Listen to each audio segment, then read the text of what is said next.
brought in the CIRP of particularly of the real estate. So my friends, those who are doing real estate CIRPs or have been involved or doing right now or have already completed, and those who are willing to do it, I think this is something which is very important that we must understand each and every the provision or the proposal which are there. There are 13 proposals which as we go along. Friends, let's set the rules of the game before I just mention two things. One is, of course, as I always say, if you are in a position to open your videos, I'll be so delighted. I'll appreciate that because this is very, very interactive today. I'd like to see all smiling faces so that we can also have a picture of the dashboard here, so that desktop here, so that everyone is shown there. So thank you so much. The interaction will be much, much better, friends. The second is, today, as I also mentioned, we are gonna speak less. We are going to be okay. I don't know. There is something which has happened here. Okay, if we can just take down this paper right now because I have to just make some submissions. Okay, I will do that. Yeah, yeah. Please, if you can do that. So, yeah, thank you so much. Okay, I thought. Yeah, that is much better. Thank you, Patwardhan. Uh, Friends, the second aspect is which I wanted to mention is this. Today is not the day of our speaking. We'll be just leading the discussion. And then of course we will make you understand what is the proposal all about, what is the background of that proposal, and what it intends to do. The idea is to hear from you whether this is path breaking, this is practical in that particular way or not, and whether any recommendations are there from your side. Because these inputs are extremely important, and I think ICSI, IPA will be noting down, or maybe they will have the facility of the recording also later on. So probably they will create the suggestions which we get today, and that will be submitted to IBBI. Well, friends, the discussion paper before us is extremely important because it attempts to respond to something we have all seen in practice. The real estate insolvency does not behave like any other ordinary corporate insolvency. In a manufacturing company, what is the central question when you become a IP or as an IRP? It is business continuity, asset value, and typically credit recovery, which the CUC wants it. But in real estate, CIRP, these questions are still important there, but at the end of the day, the questions are more layered there. Because ultimate, what is the resolution in a real estate? That every home buyer wants his house, apartment, or whatever he has invested for, or he has paid for. That is the resolution. Liquidation is not the answer there. So we might be dealing with separate projects under one corporate letter, under one umbrella, thousands of LOTs, sometimes hundreds, with different expectations. And incomplete construction, different stages of construction, different types of the construction, maybe home buyers, maybe commercial construction, maybe plots, maybe apartments, could be anything. Then there could be a shared land, which is in the name of the promoter as well as in the name of the company, or might be in the name of a subsidiary. Then approvals are also very important in a real estate project. So, and what is more important is project specific cash flows. Now, that is the era which is coming now in this. Then, of course, we have another problem of occupied units, unsold inventory, giving possession to them, registration of the apartments and the properties which are there. Lender security could also be there. And of course, the last is more important is unreliable records. Well, in any CIRP, we don't get records, right? But in this particular case, we definitely do not get it. So law sees, but ultimately, if you look at IBC, IBC looks at the corporate debtor. It does not look at the individual projects. So now probably with this recommendation, we are entering into an era where there will be a project-wise CIRP also. How it's going to happen, we'll just deal with that in a little while. But at the end of the day, the stakeholders want to see their project, their own apartment with their own money. And the paper attempts to address some real problems which are there. Number one, can completed or independent projects be kept outside CIRP? Mark my words, friends. I'm repeating those words from the discussion paper, they have used these words, right? Completed projects or the independent projects which are there, which have nothing to do with CIRP. Should projects be project funds be ring fenced? Ring fencing of the project, that is proposal number 2. Will deal with that in greater detail. Can possession be handed over to the home buyers without repeated COC approval, or do you require COC approval to hand over these? There was a question mark, but IBBI definitely amended those. They brought in one of the regulation 4E, but now they're further amending, proposing to further amend 4E. This is also very important. How should LOT preferences be captured? What information should a bidder or auction purchaser should receive? How should the cost to complete be assessed? Now, this is something very, very crucial in a real estate project. And what should be contained in a real estate resolution plan? And before the liquidation is considered, should completion-oriented alternatives first be genuinely explored? Now, these are all the right questions, and these have been covered in this discussion paper. The direction of reform, in my view, in my personal view, is very largely, I would say it is positive. But does a sound policy automatically become a workable regulation? The answer is no, my dear friends. And I think we will share our views also, and we'll request your views also once we understand each and every proposal. So this is where the discussion becomes extremely important. We must test each of the proposal at the 3 levels. And what are those levels? The first level, according to me, is does it solve the actual problem? 2, does the draft regulation faithfully reflect what the discussion paper intends? See, there are 2 parts to a discussion paper. First, there is a preamble to it. And then what they have done is they have given a draft of the regulation. Now, there are certain places I have found that even the draft regulations proposed are at variance with the discussion paper itself.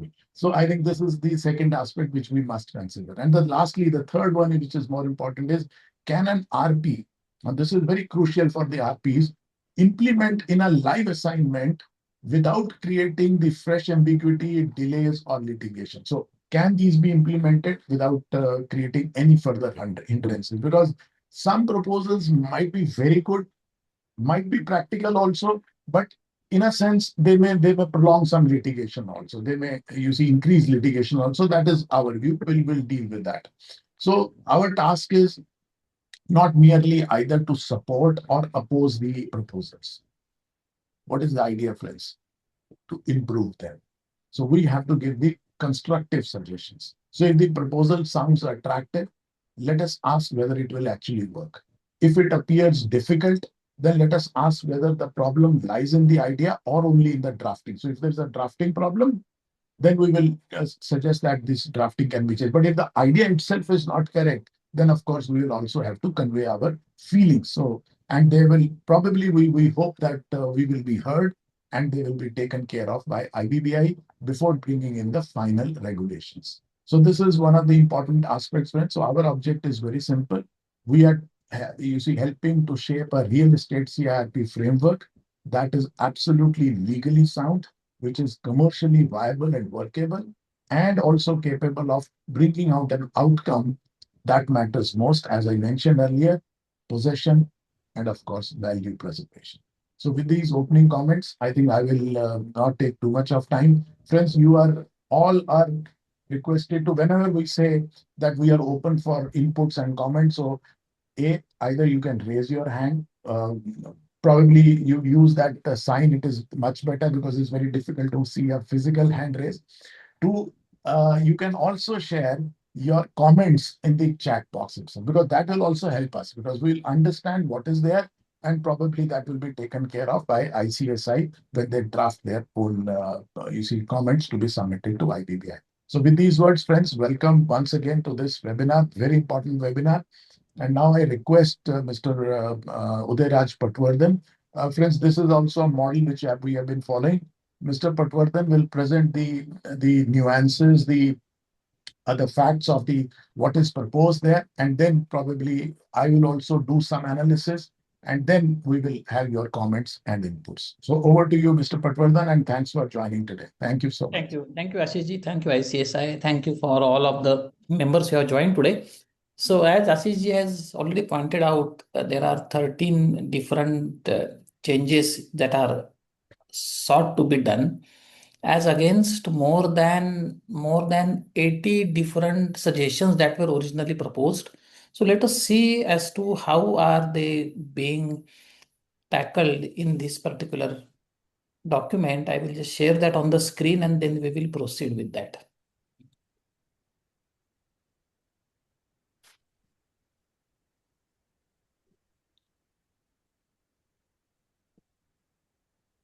Yes. So what I have done is I have shared the paper itself on the screen so that it becomes easy for us to understand. Now they have started the process after the typical uh, directions that IBBI received, though the paper itself talks about multiple guidance from multiple case laws, starting from Chitra Sharma to Pioneer to everything, but they actually started working on this specifically after the September 25 judgment in Mansi Brar, which is very specifically stated in paragraph 2. And accordingly, they have looked at as to how to proceed. Then they formed a committee for framing guidelines for insolvency proceedings in real estate sector, and that committee gave report in April 2026, which was widely shared. We are not going into that.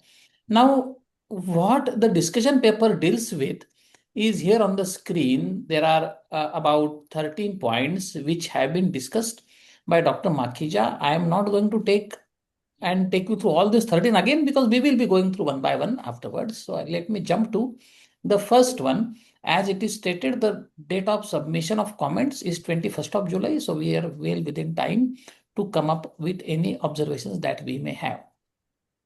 So this is the first proposal. The first proposal is identification and exclusion of real estate projects. So they have done it in three parts. They have done the statement of problem, then they have said what can be done, and then the proposed amendment in the regulations. So what the background is, CD may have multiple real estate projects, say 10 projects, varying stages of completion. One could be completely greenfield, one could be brownfield, some permissions are received, some projects could be in various stages of construction, something at 10%, something and nearing the delivery. In some cases, more than 70-80% delivery is also done. So it is possible that that particular corporate debtor, if it is large one, it may have multiple allottees and also possession holders. Because typically when we look at allottees, we divide it into two parts: those who are having possession and those who are not having possession. Those who have possession of the apartment or assets typically are not entitled to be included in the list of creditors. They are excluded as if they own the asset already. Though there is no clarity on if the registration is not complete, if the obligations are not completed, what will happen about the liability of the developer to complete the project in all respect, whether they should be filing a claim for that. Those questions remain even today. But what happens is, if there are projects which were involved at the time of initiation of insolvency, maybe one of the creditors went to NCLT under Section 7, or maybe some of the flat owners got together and went to NCLT, whether all of the projects, all of the allottees should be dragged into that or not. Now, that question is proposed to be answered by COC, not by anybody, but by COC. Let us see the proposed solution. What is proposed is, in the first meeting of the COC may undertake project-wise assessment of all real estate projects of the CD. So COC will do the project-wise assessment. But who will provide the data to them?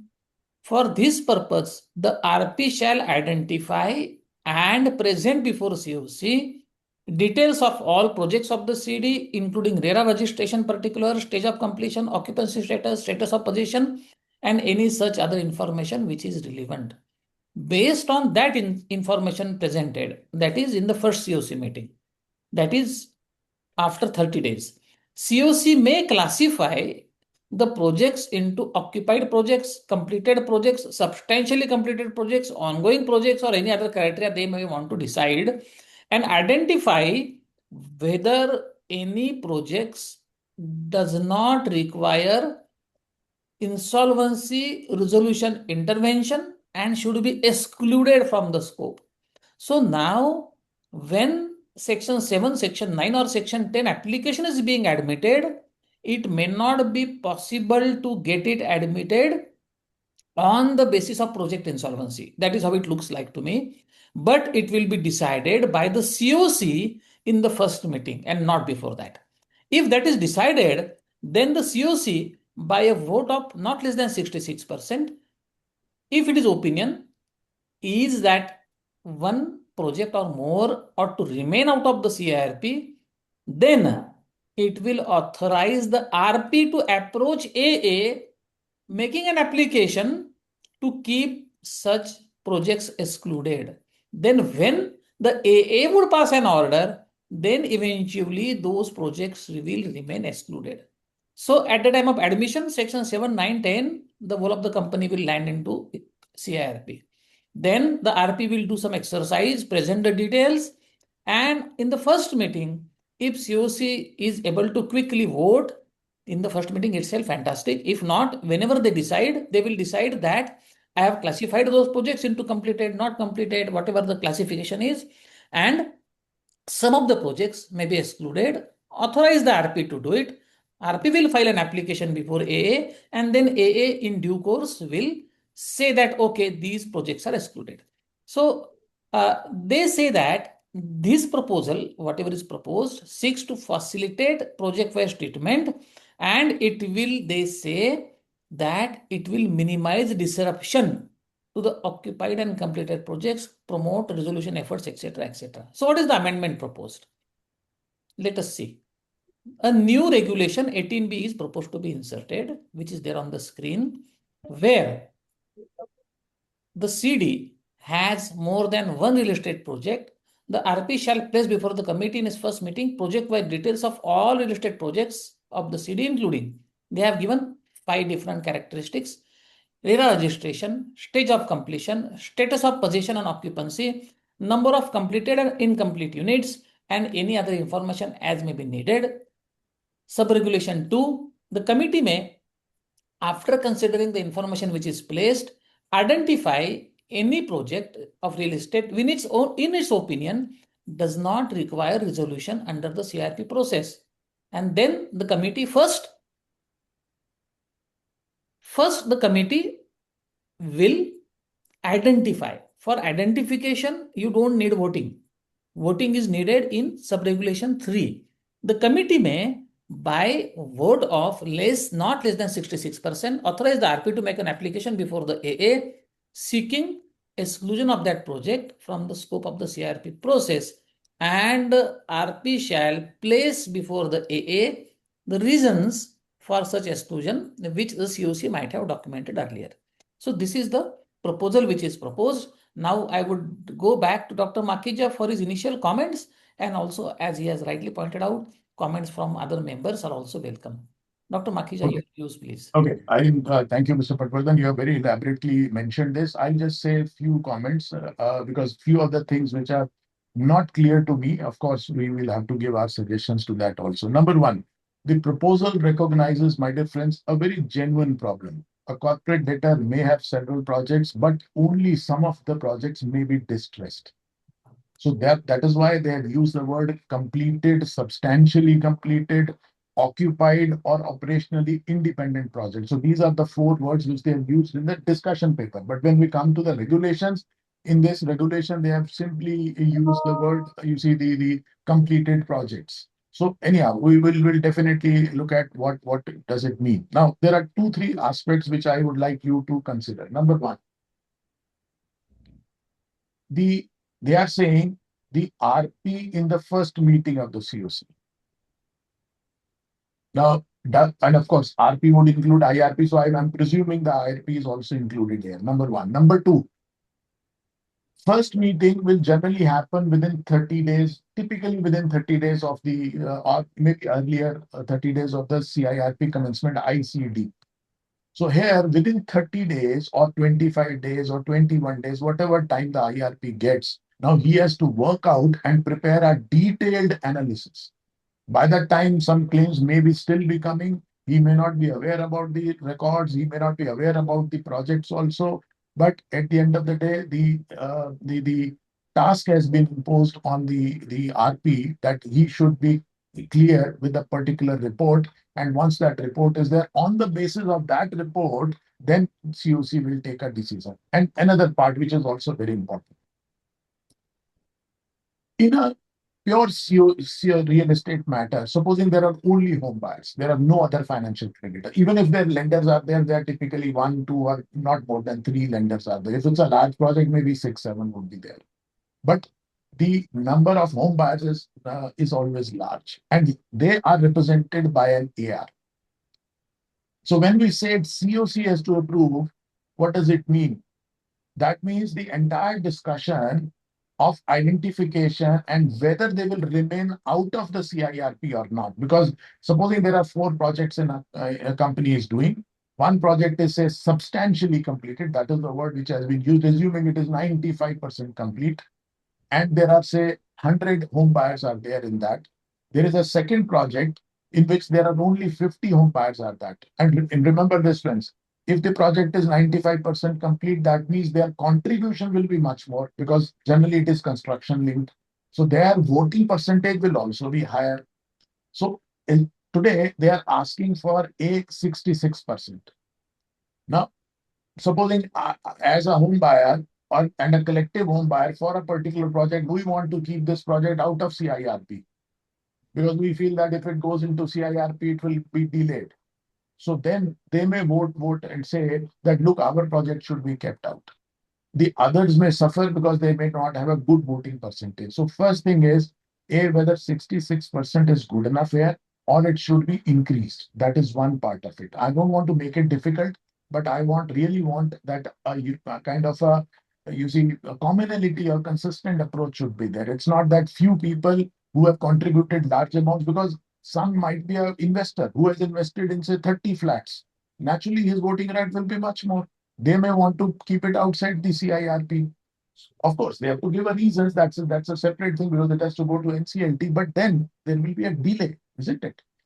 And number two, at the end of the day, if all people are sitting in COC meetings, say six, seven, or eight, they can decide, okay, we keep this project inside, we keep this project outside. Home buyers are widely spread. Who's going to take a call? It is AR only. And will AR be holding any formal or informal meeting? Because at the end of the day, what is presented to the home buyers? To the home buyers, they are presented with an agenda item and the resolution. They don't have any say. Supposing an RP presents and say project A should be kept outside, they have to either vote yes or no. They cannot say, oh, don't keep project A, keep project B outside. So they have no voice to that extent. Their voice is represented by AR. So typically, according to me, this decision will come back only to the RP and the AR, that which project to be kept outside, and then it will go for voting. That's the only thing. But whether the home buyer's voice will be heard or not, we are at this stage not clear because it doesn't mandate that AR should have formal or informal discussions with the home buyers. Number two, if you are keeping certain, say, out of four projects, three are, say, either completed or substantially completed and have to be kept outside, assuming COC says that. No problem. We agree with that. But what happens to the moratorium? Will it still apply to those three projects or not? If it is kept outside CIRP, I believe there no moratorium will apply. Then the second point, which is very, very important, who is going to control the bank accounts? We are talking about separate project account. That's all right. For the separate project account opened from the date of ICD, well, all those transactions will be there. But what happens to the legacy bank accounts which are continuing? Who's going to handle those? And how money can be drawn for those three projects and for this project also, which are outside and which is inside the CIRP? Whether the management returns to the suspended board. Because at the end of the day, in IBC, the board remains suspended. Now, are we giving these three projects back to the suspended board, or should we calling them suspended or not? That clarity is not there here. And the point of completion of registration, conveyance, and residual work, who is going to do that? Whether suspended board or somebody else is going to do that. What about common liabilities? What about the common assets? Supposing there are, say, 10 vehicles in a company. Now, which vehicle belongs to which project? Nobody knows because it has been bought from a common funds of the company. There could be a common guarantee which is given. There could be the common FDR which has been made. Who is going to get that FDR money, whether the new project which is under CIRP or the old projects which are almost completed or about to be completed. So I think this leaves a lot of questions, but I do not want to go into greater detail right now. Let's hear from our friends here. So if you have not written on the chat box, if you wish to unmute yourself, you may raise your hand and There are three questions in the chat box. yes, sir. Brijesh ji, you can talk also. There is no problem. First question is from Brijesh Baduria. Okay. At present, after SC judgment, the NCLAT is straight away ordering project by CIRP, even if multiple projects, Section 7 applications are pending. This is delaying CIRP commencement in left out projects, and real estate buyers are left struggling in the litigation. So he's asking, I think, so far as I understand, that when project by CIRP is ordered at present, then the other projects against which Section 7s are pending are also struggling. So this division of project wise is happening without application of the actual facts on the ground. That is what he's suggesting. I think that can be tackled in a way if they are not any longer going to allow project-wide CIRP at admission stage itself. So that will be done away with this amendment. So that is my view. Yeah, that is one Sir, part. And secondly, I think he's right as far as the litigation is concerned, because you see, today, supposing we decide, COC decides that three projects to be kept outside.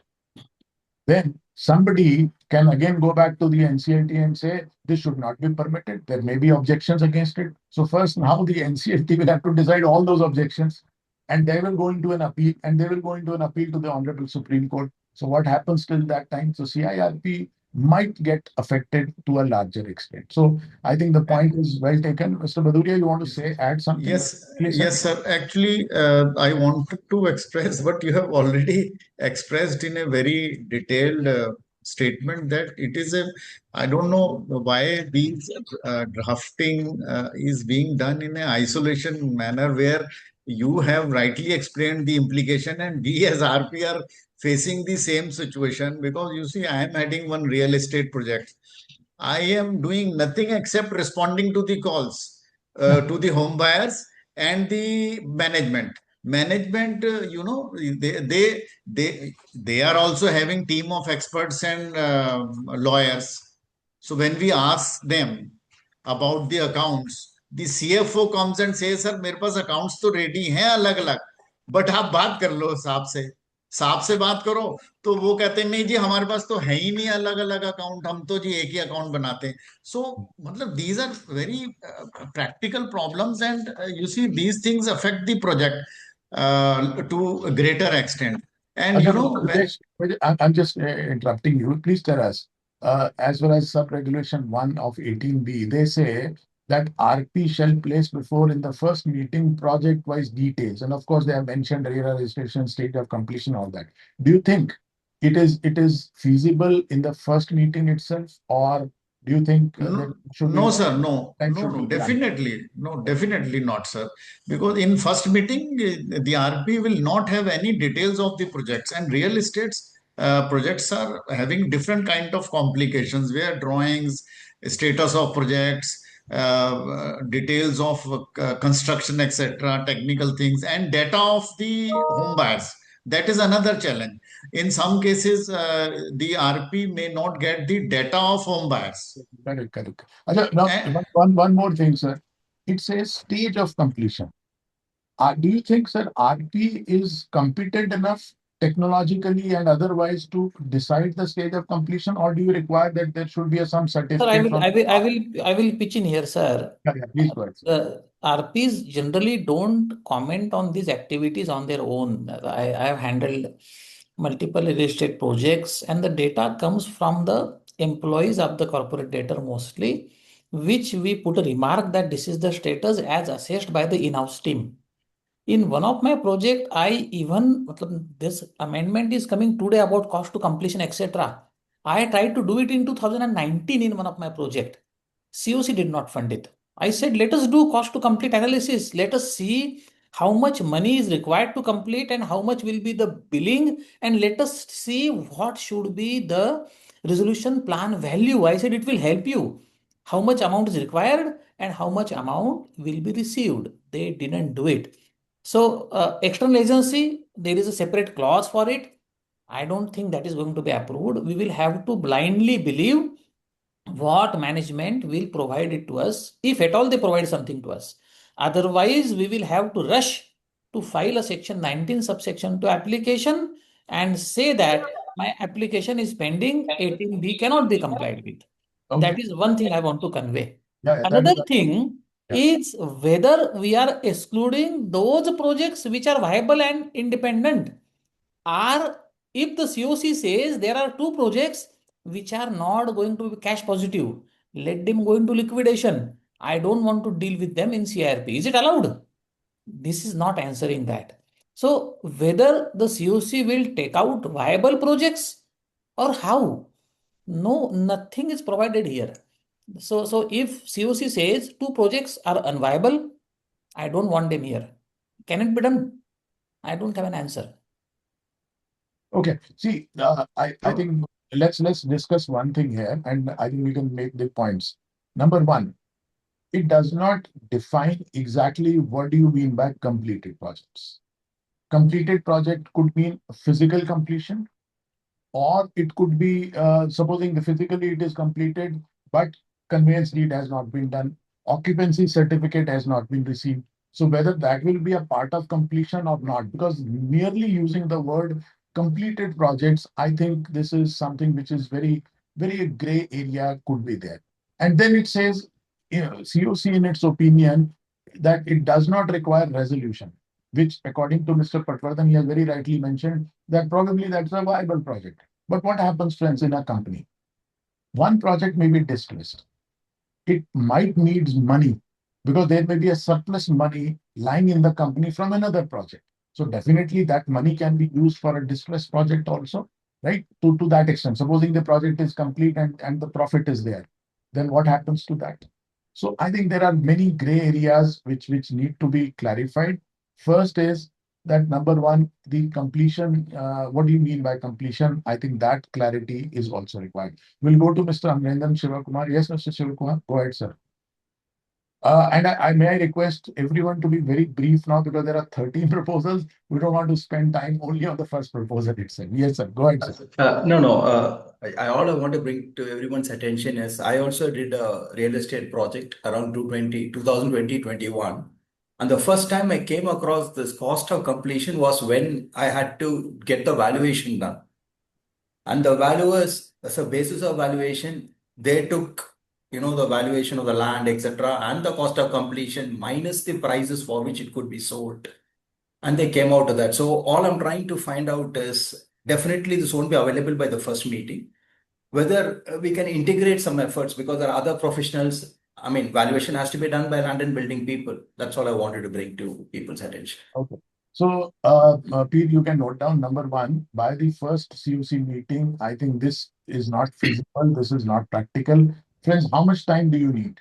Should we say 45 days? Should we say 60 days? Because we don't have too much time in a CIRP. And this is a very preliminary stage. So what exactly is the time limit in your mind, friends, that we should suggest to IBBI? If it's not first meeting, then we need to recommend, say, 45 days or whatever. 60 days at least, sir. 50 days? Okay. 60 days. 60 days, I said, at least. Okay. Okay. So that So is one. two more issues. What if the management says, I don't want, I think the project is unviable. COC says it's viable. Management says it is not viable. I can't do it. Then one question which has been put up by one of the participants, by Anup Pandeyji, if there is diversion of fund, then how to do that? I will add to it, if the promoters are being classified as willful defaulters or something like that, how can the project go back to them? How will be they able to complete? They are in CARP. How will they be able to raise funds? So just carving projects out looks nice, but how and who will complete the projects? From where will the money come? Because promoters may not be able to borrow more. So many questions remain. Okay, so as far as the exclusion of project is concerned, it is not a question of simply taking a decision that we excluded. What happens to the project which are excluded? I think that's a bigger answer which we require in these regulations. That clarity must be there. Number one, whether it is will be held by, undertaken by the promoters or suspended directors or not, which according to us, I think the sentiment here is they should not be permitted because actually they are the people who have brought this company to insolvency. Number two, if these are not the suspended directors, then who is going to handle this? That clarity is typically not here. So I think this is also a very important question which we must answer. So friends, any other observation you want to Ajay, let's talk about 66%. Are you happy with 66%? Or do you want something more here? Because according to me, I Sir, wanted little more of the voting percentage. 66, according to me, might not be enough here. Sir, actually, I want to say something regarding the percentage. You see, where there are no financial creditors like bankers and all, and Right. the COC is only of home buyers. It is Right. very challenging to get the voting done. So So, there, the rule is already there that if more than 50% vote, then it has to be. correct, correct. Uh, yeah. So 50% to manage हो ही जाता है, sir, because nowadays home buyers are very active in the initial stages. So those who file a claim, their claims are admitted. Yes, Probably they're yes, very active. yes, sir. So it's typically a question of 50% of the voting power. Yes, yes, sir. But all I'm saying is this, please consider my proposition. As I mentioned, there is a large project, ultra luxury project, almost 90% complete. Everyone has given, say, 1 crore rupees. Supposing 100 home buyers, they have given 100 crores. So now their voting percentage tilts towards them. But supposing there is a second project, which is, say, 2 bedroom or 3 bedroom project, which is only 20 lakhs or 40 lakhs have been contributed by each home buyer, and only 50 home buyers are there. Then their voting percentage comes to only 20 crores. Now 100 versus 20. Naturally, they have got more than 75%. They will say, keep our project outside and you go into CIRP. So I think this is 66%, according to me, could be very, very at variance because there might be one project, there might be two projects, three projects. So that is why I said it should be little more. Like in a settlement case, we say 90%. I don't know whether we can achieve 90% or not, but at the end of the day, I think interest should be protected of all the members. I think we'll go to Mr. Ravichandran. He raised his hand, and then Mr. Sampath also. Sir, I handled one project where the project cost is say 100 crores. The company also had land banks worth of 100 crores. Okay. Where there are no project started, nothing happened actually. What happened is that when the resolution plan was sought for both the land and the project, it delayed like anything actually, and still it is going on. So the suggestion is that they have to, if there is only one project is affected, where there is only one resolution plan is required, let them keep the land bank thing and everything other than the project away, so that they can parallelly call for a resolution plan, which could ease out the CRP expense problem also. See, that is what the IBBI proposes, that let's keep those viable projects and not these kind of projects outside the CIRP. But all I'm saying is I'm taking a cue from what you said. Supposing a company has got 100 crore, land bank, naturally it can be sold and it can be invested in the project which is under distress, isn't it? I think that is much better. But Correct, sir. But at the end of the day, if you keep that outside, that means the money will not flow to the distress project from this. This is another problem which I can foresee now. So project by CIRP looks very good on paper, but I think it's going to create a lot of issues in reality. Yes. Anyone else would like to? Yeah. Say, okay. Only one contradiction we need to note. Yeah. There is one regulation 30C which talks about report on the status of development rights and permissions real estate projects. Correct. This report has to be done by the RP to the COC, and an application has to be filed within 60 days. So Okay. you give 60 days for just noting status of development rights and permissions required. Right. And in 30 days, you just want to take one project out. Is it not something which is not going synchronized? The 30C and 18B are not really synchronized. Yeah. I think our friends have already mentioned 60 days, so then it reconciles. Okay. So we can suggest and we can link it with 30C also. E30C, we can link it with 30C. Yeah. Good point, sir. Good point. Okay, friends, any more suggestions on point number 1? Then we'll go to otherwise proposal number 2. Yes. Let us go to proposal 2, sir. Proposal Sir, 2 I is- want to bring one important point, sir. Yes, sir. Actually, Go ahead, sir. see, regulation 25A3 on the voting, the AR has to vote based on the sort. Suppose there are 90% he represents, he has to vote the full 90. Right. You understand? So I think for this particular section, we'll have to go beyond that. You know, No, can you So- repeat? Can you repeat, sir? I have not understood for that matter. Can you repeat what you're saying, sir? in real estate projects, if there are more than 100 or whatever, Mhm. and voting is done by the AR. Correct. Now, that AR will vote in accordance with the voting done by the people more than 50%. So even if 2-3 people vote and the rest stay away, he'll vote the whole lot. Correct. So in this particular case, you can have the incongruous thing that, CRP has been ruled and hardly anybody votes and the AR will be forced to vote over there. Okay. Acha, tell me one thing. Now that's a combined voting of the COC. Do you want project-wise voting should 66% should also come, or we want overall 66%? Because I told you a problem where people may want to keep it outside. They may bulldoze the other projects also. So therefore, I can foresee that problem tomorrow, and then it will involve a lot of litigation later on. So anyway, can we suggest that from each project there should be 66% in favor?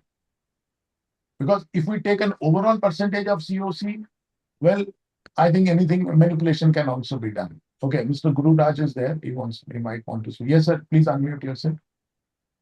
Sir, just 2 points. One is, as you rightly said, project-wise voting. I support that. That I think is more realistic. I feel instead of all the project creditors voting for a particular to exclude a particular project. I Okay. feel that will be more logical. And another part, I also feel, sir, because then there will be less litigation. Because Correct, then, sir. Sir, it Correct. will be Correct, more sir. litigation because viable projects will walk out and others will say, I would have got the surplus from that project. correct, In fact, I have faced this issue in one of the real estate project, wherein one of the project was having cash surplus and they never wanted in themselves in CIRP. They fought a lot. They couldn't get out. But all other projects could be completed only because that one project was cash positive. And if Correct. that project walks out, the Yes. other company will go into liquidation. And So number two, project-wise voting. and then, sir, we like are a good idea. putting a premium on the dishonesty, because the promoters who brought this project into distress, now they get a viable project and they get to keep the profit in the company. Yes. See that, therefore, I think this is something which needs to be looked into. Okay. Sir, I have one sir, second question. here, sir. 1 point, sir. Yeah, I think Mr. Gururaj, yes, please go ahead, sir. Yeah, if the home buyers in that one of the projects are for possession under regulation 4E, whether that should be excluded? Okay, I think as far as the possession 4E is concerned, there is a small change in 4E also. We'll go to the proposal 2 and 3, sir. We'll see that. Okay, we'll park this question so far. Sir, Okay, sir. just Thank one you, second, sir. sir. I raised a question and I have the solution for it. It's in the act. Yes, sir. What it says is that the AR has to vote based on the class he represents. Correct. So even if, but there's a way out. That same 25A3 finally has a proviso that says, provided for a vote to be cast for an application under section 12A, the AR can cast his vote in accordance with the provision of subsection 3. Over there, he'll go in accordance with the voting actually done. Correct. So we'll have to say that for this particular thing, this particular proviso will apply. Okay, okay, got your point. We'll look Thanks. into it. We'll look into Sir, that. Murthy here, sir. Sir, in the case of voting, suppose an investor group sits, then actually the voting gets manipulated. Suppose they are holding some 10 or 20 flats, the investor group, which they have Correct. invested for the Correct. purpose of investment. Then how do we take care of it, sir? Like any suggestion we can give on that respect? The 66%, okay, sir, that's always there. Or maybe we may say 50%, or it may go, we may say 76%. But that apart, there is an investor community sitting in the bunch. Then they influence the AR. Mr. It Murthy, may this, work against the AR. How does it work really? Mr. Murthy, but this is not a problem of this new regulation. The point is, this can happen even in existing circumstances also, isn't it? So that is the problem which I brought in here also, because supposing I have booked say 20 flats. So naturally my voting is high. I want to keep that project outside the CIP. I will vote in that manner. So it actually really affects the genuine home buyers. That is the point which we are also trying to convey. So we will definitely include that, sir. Okay. I think Yes, sir. Yes. Mr. Vikram has raised his hand. Vikramji, can you just do it quickly? Yeah, please go ahead. So we can't hear you. Are you muted or unmuted, sir? We still can't hear you, sir. Okay, maybe, sir, you can just log out and log in once again and better audio, and then we'll take you up, sir. Can't hear you, sir. Okay, we'll wait for your audio to be corrected, or you can put your suggestions in the chat box, sir, in the meantime. Okay, great. I think let's go to second. Yes, sir. So two things, sir. Lastly, just to add, if they wish to, treat this as similar to 12A, then the voting could go to as much as 90%. That can be one suggestion. Second is, in 12A withdrawal, the house owners allottees voting is not taken on present and voting basis. It is taken on actuals. So even in this case, it can be on actuals and not on present and voting basis. That will raise the bar. Otherwise, what will happen is, out of 40% of flat owners, only 10% vote, out of which only 6% vote for, which will be taken as 40% voted for, which can have catastrophic effects, because you are actually stopping or carving out something from the CIRP. So the voting can be on actual basis for home buyers rather than present and voting. And if we treat this similar to 12A, then 90%. I think, Mr. Patwardhan, I slightly, you see, may have a different opinion than actual voting, because the problem was actual voting from home buyers. I think one of our friends, Mr. Baduri, also mentioned, is very difficult to bring it. So actual mein na jaake, sir, those who are voting naturally will have to see 66%. Then what we can do is project-wise minimum voting should be there. That can also be mentioned there, because otherwise one project home buyers can bulldoze the other project home buyers. So that is what the intent was. I hope you agree with me. Okay, let's go to proposal number 2, sir. Great. Proposal number 2, let us go to. Now, this is about strengthening project-wise ring fencing of funds and accounts. This is another thing, that there are multiple projects who stay there. Now, the assets and the cash flows need to be ring fenced. That is, no asset can walk out, no asset can walk in. All the assets which are project specific will remain project specific. And as we are aware, real estate projects are generally financed and executed on a project specific basis. Now, this is a good statement to make. However, let me tell you, many large developers have line of credit from the bankers. Line of credit allows them to use funds in the project that they want to do. Of course, there are many projects which are project specific, but very large developers do have lines of credit which have no restrictions as to where to use the funds. Please understand that. Now we talk about regulation 4D, which requires, it's a very brief regulation that requires IRP to operate separate accounts for each real estate project when you are continuing to operate. However, there is no comprehensive framework governing project-wise accounting, etc. And shareholders are worried about not knowing project-wise cash flows, receivable expenditures, etc. So they want it to be ring-fenced. However, the tone and tenor of this regulation is more about providing information to the creditors, COC. Of course, the intent is genuine, but the purpose appears to be letting the COC know as to what is exactly happening project by project. What is the proposed solution is suggest is they are suggesting that there will be one more regulation which will be introduced, regulation 4DA, and accordingly various provisions are stated there, and they say that while 4DA is being followed, the RP will also follow the RERA regulations which are there. There is a separate proposal which is out there that RERA regulations of different states are different. How to iron that differences out, but that is for another day to discuss. Now they want to say that the RERA provisions should be complied with by the IRP and RP related to fund utilization. The funds cannot go beyond what RERA states. So that is another restriction which will remain. So what does 4DA state? Project-wise books of accounts and fund utilization. So where CD has more than one real estate projects, the IRP or RP shall maintain separate books of accounts for each real estate project. So separate books of accounts should be maintained.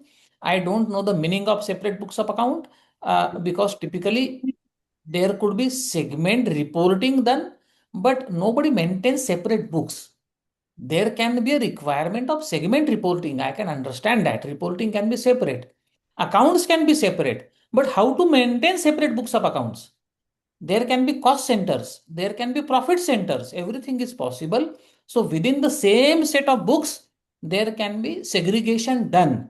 But what do they expect by separate books of account? I think that needs to be clarified. Otherwise, the IRP or RB may be open for any judicial and regulatory scrutiny.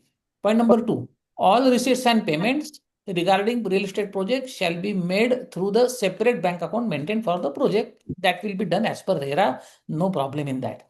The IRP or the RP, as the case may be, shall place before the committee at such intervals as may be considered appropriate a project-wide statement of receipt, payment, etc., and such other financial information as may be required. Now we are aware that there is a requirement of holding COC every month, which can be deferred to once in 3 months if COC allows. And it is also necessary that in that meeting, budget, cash flow, operational status has to be put.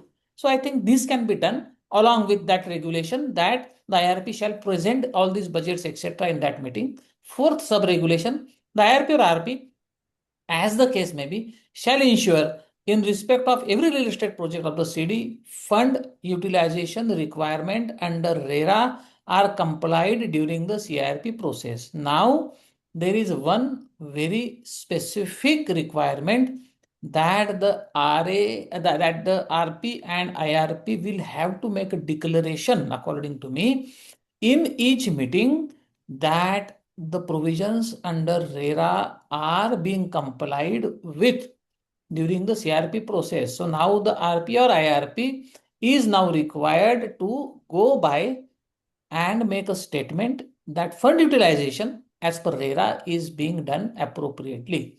So these are the four things, not only maintaining separate accounts, but also reporting the same and also assuming the responsibility of fund utilization under RERA. Three things are now added by this regulation 4DA. Over to you, Dr. Makhija, your views on this. This is a very huge amendment. Yeah, I think I want to mention one very general, give a general comment, which is applicable for all proposals, which I forgot to mention in the beginning. First thing first, please note down, we must get a clarification whether these amended regulations, whenever they come, will they apply for the future projects or for the existing pending CIRP also? Because this is a very important clarification. Because pending CIRP of real estate might have gone a step further. Some, plans might be in the process of approval. Some might have COC got approved it. So now if we go back the whole way, I think this is going to delay this entire thing. According to me, it should be prospective and it should not be made retrospective. This must be clarified at the outset because otherwise it's going to create more problems.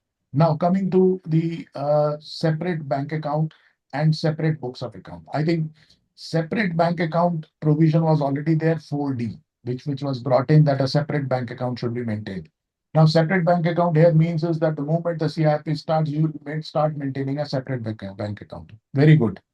What happens to the previous ones?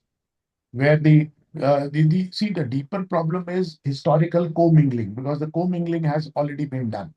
Now, liabilities, the funds might have been diverted. What happens to those? Liabilities may be recorded only at the corporate level. Common expenses may also be allocated. So how you are going to do that?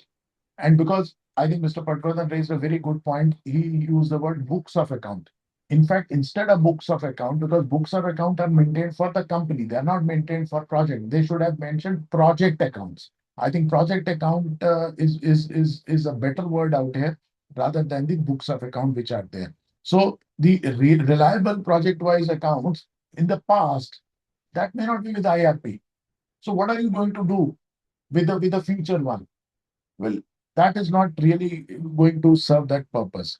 And what happens to the common expenses like head office costs, common employees, common assets, legal and professional fee? Generally, it is not related to one project; it is related to the corporate dues. Land dues could also be there. Could be some other liabilities. Shared infrastructure could also be there.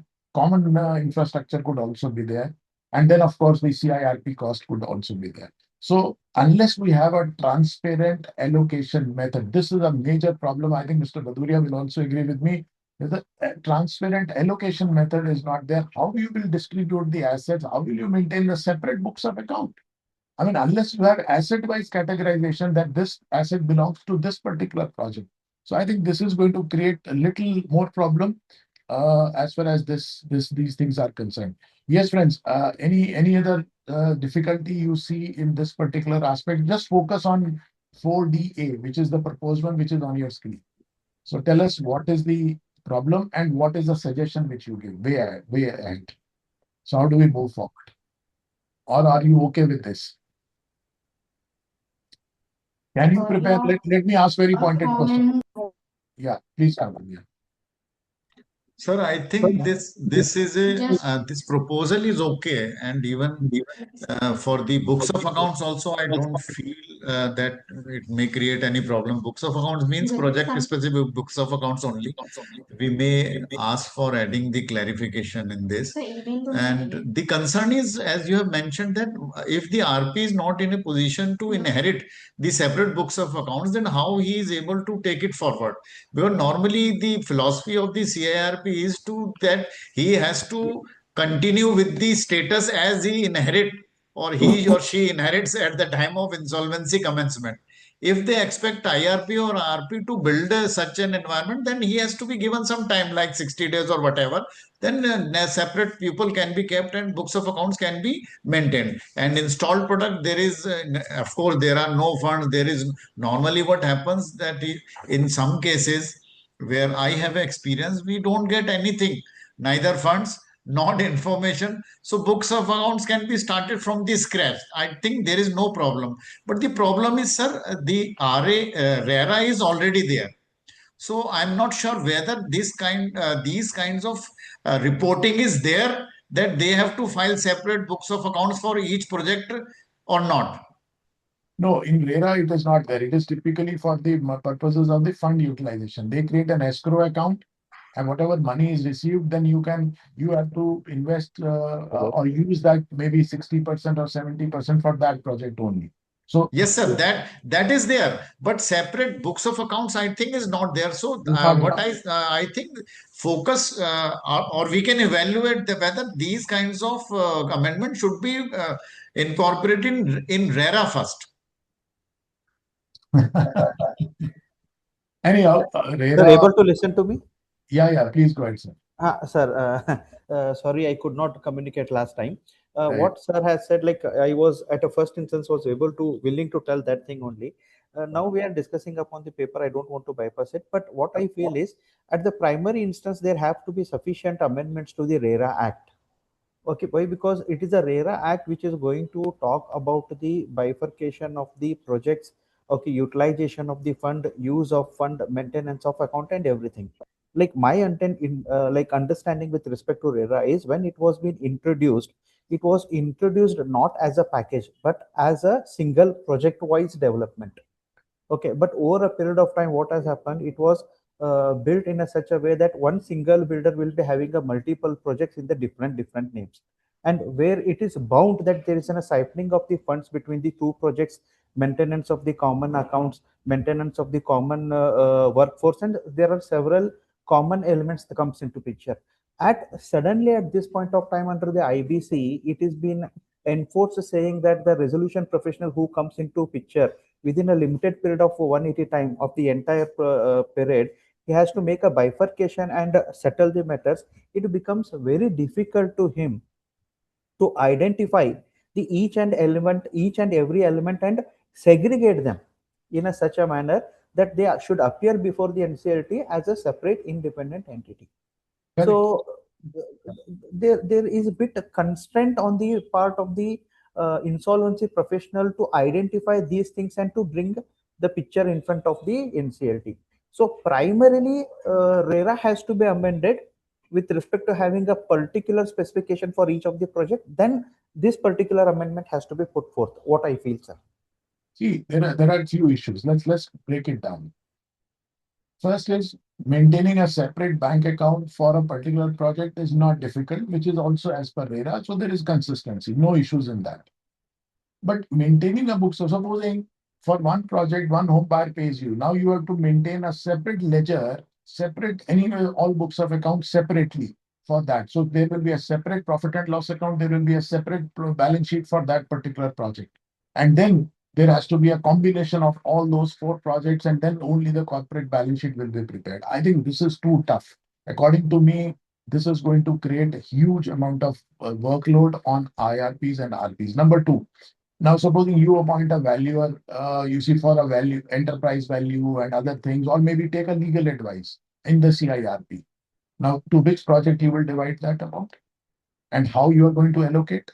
So the percentage of allocation, I think that is also very important. So common cost allocation policy must be clarified, because you can't simply do it on the basis of whether you will do it on the basis of assets, whether you will do it on the basis of the claims receipt, whether you will do it on the basis of the value of the project. Now, this is all confusing. We have already faced these issues. There is no clarity, my dear friends. So I think project-wise assets, liabilities, receivables, it looks very simple on paper, but when you start implementing it, I think it's going to create a lot of problems for the RPs, and the workload is going to increase 4 times if there are 4 projects. So please understand that. Apna fees bhi 4 guna badwa lena. Okay. And sir, the fact of the matter is home buyers will dispute these things like anything. I mean, Yeah, actually, absolutely. So this more is based, this, yeah. more Go ahead. litigation, more litigation, right? Okay. So I think we have, yeah, anyone else who would like to mention or comment here? Or should we go to proposal number 3? Okay, let's go to proposal 3 now. Sir, Straight I up. wanted to know your remarks on the amendment of the RERA to go by hand. Okay. See, I would not, you see, go into the detail of RERA amendment right now, because at the end of the day, it is for the government to see whether those provisions have need amendment or not. Today, whatever RERA is, whatever the law is, as RP, I have to comply with that. And that exactly the subclause number 4 says that you have to comply with the RERA formalities which are there. So if they are easy right now, let us take it at a face value. Let's comply what the RERA contains. Naturally, those amendments are required because of the 2016 Act. We are in 2026. It might require amendments, sir. I agree with you, but not at this stage. I think we'll confine ourselves to this discussion paper. Okay. Let's go to point number 3, sir. Proposal 3. Yeah, point number 3. So again, we refer to Mansi Brar judgment here, Right. wherein Supreme Court observed that the possession of a dwelling unit remains the sine qua non of a genuine homebuyer's intent. I have said that in multiple forums in my addresses that they have not lent money. The homeowners are there to receive a home. They are not there to lend money for time value of money, though it is treated like that, but home must be given to them.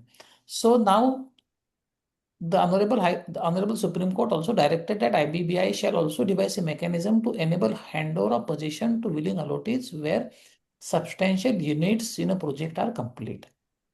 Accordingly, to address that, Regulation 4E was introduced that after approval by COC, RP shall hand over possession of unit to an allottee. So in a very typical situation where the allottees are 20, 25, 30%, many a times COC simply does not look into their interest at all.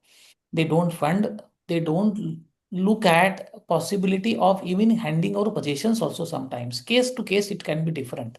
So while Regulation 4E facilitate the delivery, however, the prior approval of COC may result, and I have seen it has resulted in some cases, delays in cases where units are already complete or only plot is to be handed over, or when substantially complete or units are there prior to CIRP and they can be completed for those allottees who have fulfilled or are ready to fulfill their contractual obligations. So committee has examined these issues and has observed that where units are already complete or substantially complete, requiring prior approval of the COC may unnecessarily delay the delivery. The committee therefore recommended that regulatory framework may permit RPs to hand over possession without requiring prior approval of COC, treating such handovers as an act of value preservation and consumer protection rather than a commercial decision requiring creditors' approval. So this is a very important statement. So please see that I am again underlining this on the screen, that this is what they are suggesting, that RP should be able to hand over possessions of the unit, treating such handovers as an act of preservation rather than a commercial decision of the approval. The committee further recommended that where the RP upon due consideration concludes that handing over possession is not feasible, the reasons of such decision should be recorded in writing. So the RP has to decide this. Now it is left to the RP, difficult situation. Another alternate solution is that instead of requiring RP to obtain approval of COC for each individual request for possession under Regulation 4E, it is proposed that COC may grant in principle approval for handing over possession of units that satisfy the specified conditions as already providing under existing 4E. So they have proposed two alternatives. What is the first alternative? Possession of completed units as on ICD without COC approval. Now they are talking about as on ICD. They are not talking about units which will be completed during the CIRP. They are not talking about it. So they say that it is proposed that where unit is complete as on ICD, the RP may, after verifying that allottee has performed his obligations under the agreement and is otherwise entitled to possession, hand over the possession and facilitate the registration without obtaining prior approval of COC. Additionally, when RP concludes that handing over possession is not feasible or appropriate, the reasons of such decision should be recorded in writing. What is the draft amendment here? The draft amendment is 4E. There are two alternatives which are suggested, and one of that will come into force is after obtaining approval of the committee with not less than 66%, that all is already there. Now there is a proviso added, provided that where a plot, apartment, building in a real estate project is complete as on ICD and the allottee has requested possession and performed its part, the RP shall hand over the possession and facilitate registration without obtaining approval of the committee under this regulation. So 4E has a proviso 1. Proviso 2, provided further that where RP declines such a request, he shall record the reasons for such decision in writing and communicate the same to the concerned allottee. So this is 1. Now let us go to alternative 2. Obtain in principle approval from COC under existing Regulation 4E draft amendment. Only explanation is added. For the purpose of this regulation, the committee may either grant approval in respect of an individual allottee each time such request is received by the RP, or may grant one time in principle approval authorizing the RP to process all such requests received during the CIRP process, where in principle approval has been granted by the COC, RP may not seek approval from the COC again. So these are the two alternatives which have been suggested. Now over to you, Dr. Makhija. Only one thing I am again coming back to. Now they are talking about position as on ICD. However, the original 4E never talked about provision as on ICD. So this is going to create a conundrum, because the 4E that was there earlier allowed handing over of the possession of apartments which were constructed or progressed construction during CRP also. However, now they are referring to something as on ICD. So this creates confusion in the mind, because 4E itself doesn't talk about the condition of it being applicable as of ICD earlier, but the proviso says as of ICD. However, alternative 2 is something which does not talk about the position as of ICD. So 4E alternative 2 doesn't talk about status as on ICD. Alternative 1 talks about status as on ICD, and in one the RP may not seek permission, and alternate 2 the RP will seek permission. Again, a lot of issues are created here. Over to you, Dr. Makhija. This is a very big amendment proposed with a lot of confusion. I think how to make simple things complicated is reflected in proposal number 3.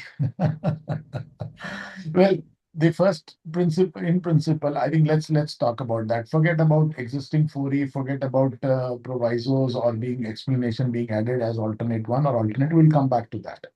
First, I want my friends to comment on this. If the committee says it is not a commercial consideration, it should not go to COC, then why not to make it simpler? Because it's a part of the business, isn't it?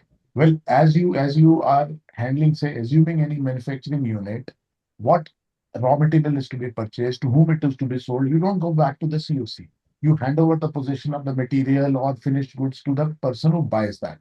So therefore, according to me, the first question which we must decide in principle is, should COC provision like 4E should also be done away with, and the entire power should be with the RP itself, because he is actually looking at the facts and circumstances of each case. And I think he's the best person to say that, look, under these circumstances, I can give you possession. All right, you make your payment full, whatever 10% or 5% is due, and I will give you the possession. That could be the sensible thing to do. If you bring COC in between, as you have already brought in 4E, can you just show existing 4E, sir? Then I'll come to the alternates also. 4E says after obtaining the approval of the committee, that means it's kind of a prior approval. And that too also with 66%. What COC has to do with possession?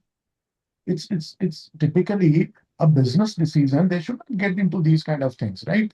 So therefore, if a person has already paid, and then there are you see other problems which we'll discuss. First is this: whether the power should be given to COC at all, or should it remain with RP? Because this is what they're talking about in alternate 1 and alternate B. Both are hybrid models. COC is also in picture. They are giving some kind of a blanket approval. Still, you need the approval.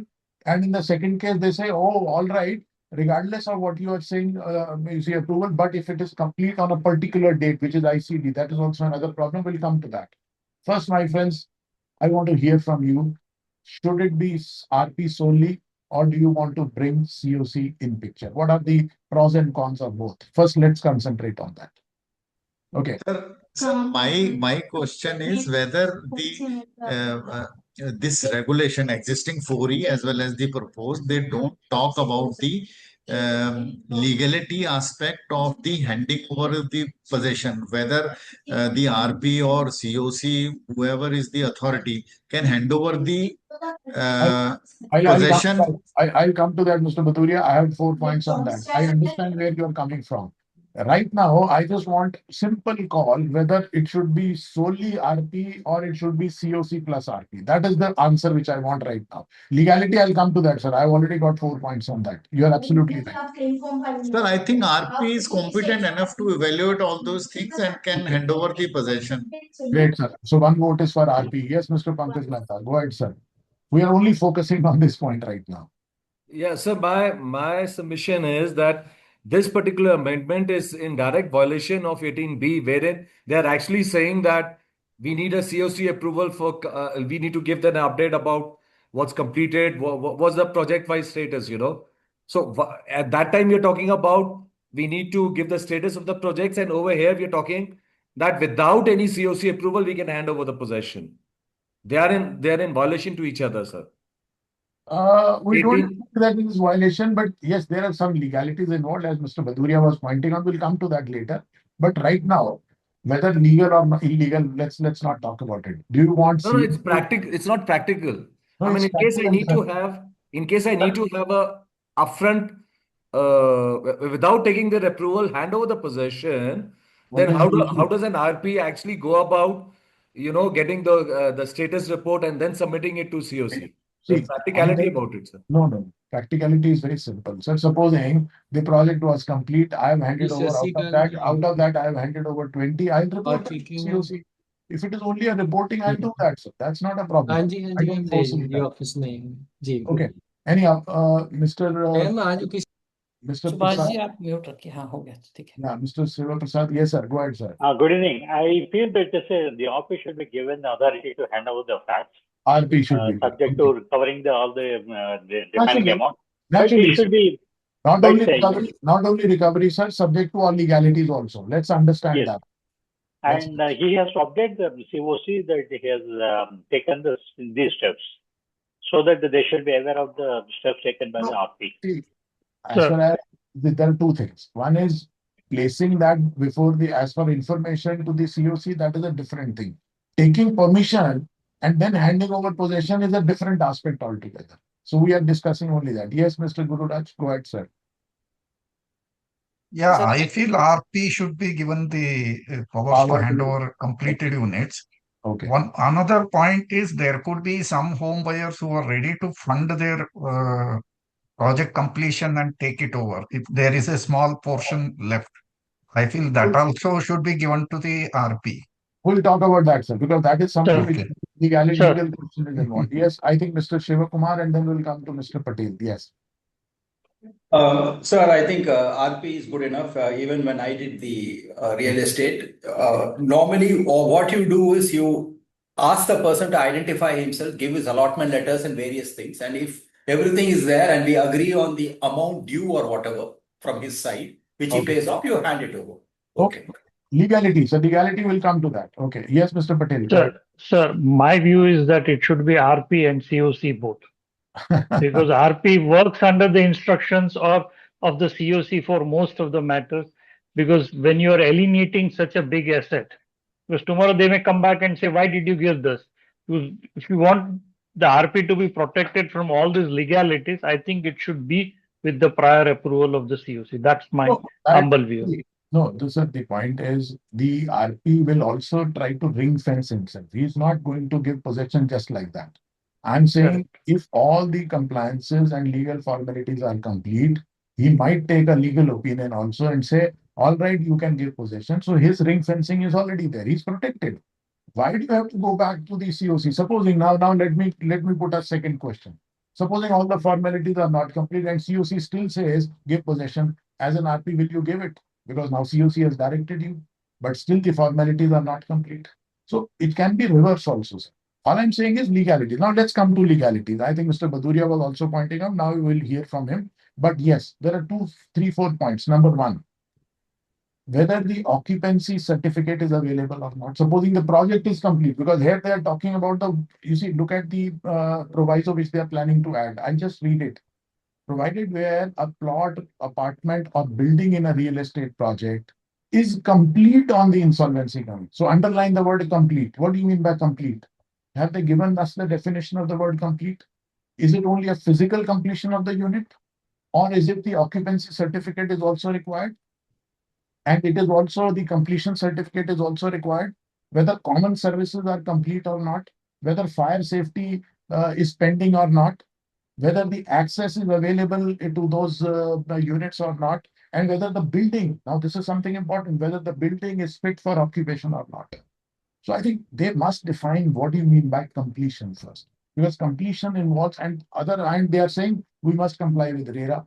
If you have to comply with RERA, then you have to have CC and OC, occupancy certificate and completion certificate before giving the possession. You cannot give that possession without these things. So I think these are very important points, which probably Mr. Bhaduria was also trying to point out. So the point is this. The question one first is whether RP should be entitled or they should go back to COC. I think the broader spectrum is, or the consensus is RP, number one. Now, even if the RP is to be given or COC has to give possession, both have to comply with the legal formalities. No quarrel on this. So RPs have to see. But here the word they have used is complete. I am not, happy with the word complete here because there is no definition of the word complete here. So I think we must request IBBI to define what do you mean by complete. And now the other point here. They say complete on the ICD. Now this is exactly what Mr. Patwardhan pointed out. Complete on ICD, supposing it is completed one day before the ICD, then you can hand over. But if it is completed 10 days after ICD, now the RP cannot hand over. In that case, the old 4E will still be applicable. The proviso won't be applicable. That's what I'm saying. RP cannot do it now, but he has to go back and take the prior approval of the COC. Yes. So if you look at, sir, alternate one, 4E says after obtaining the approval of the COC, and then the proviso kind of overrides 4E. This cannot happen, sir. Proviso cannot extend the meaning at all. I think this is something they have to revamp the entire 4E.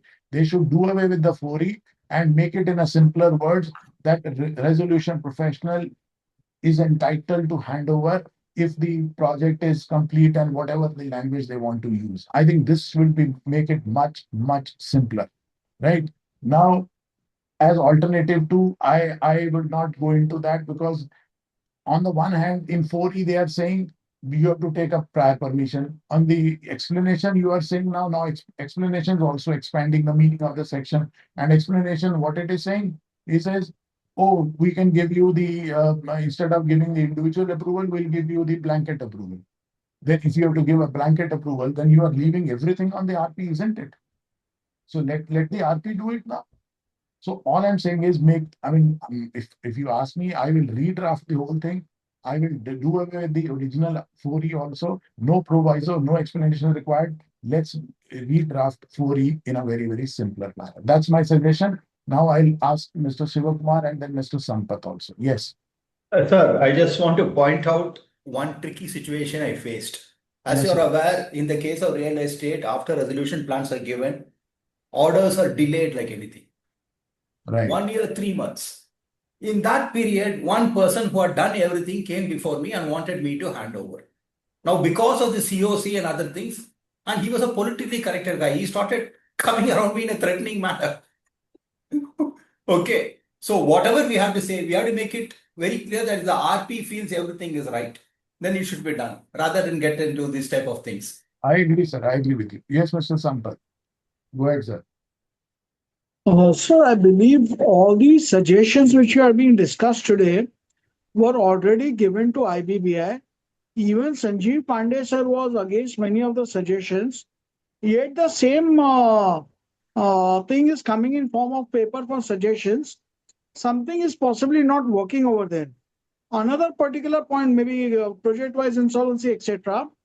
Now here the responsibility is cast upon IP for giving possessions, and maybe in place like Maharashtra OC is taken, in certain other places CC is given, completion certificate, and if it is complete in all form but the certificate is not there and we hand over and something unfortunate happens, Who will be responsible for the same? Already one IP has faced a criminal issue in case of a factory incident where the COC had not given the permission for upgradation.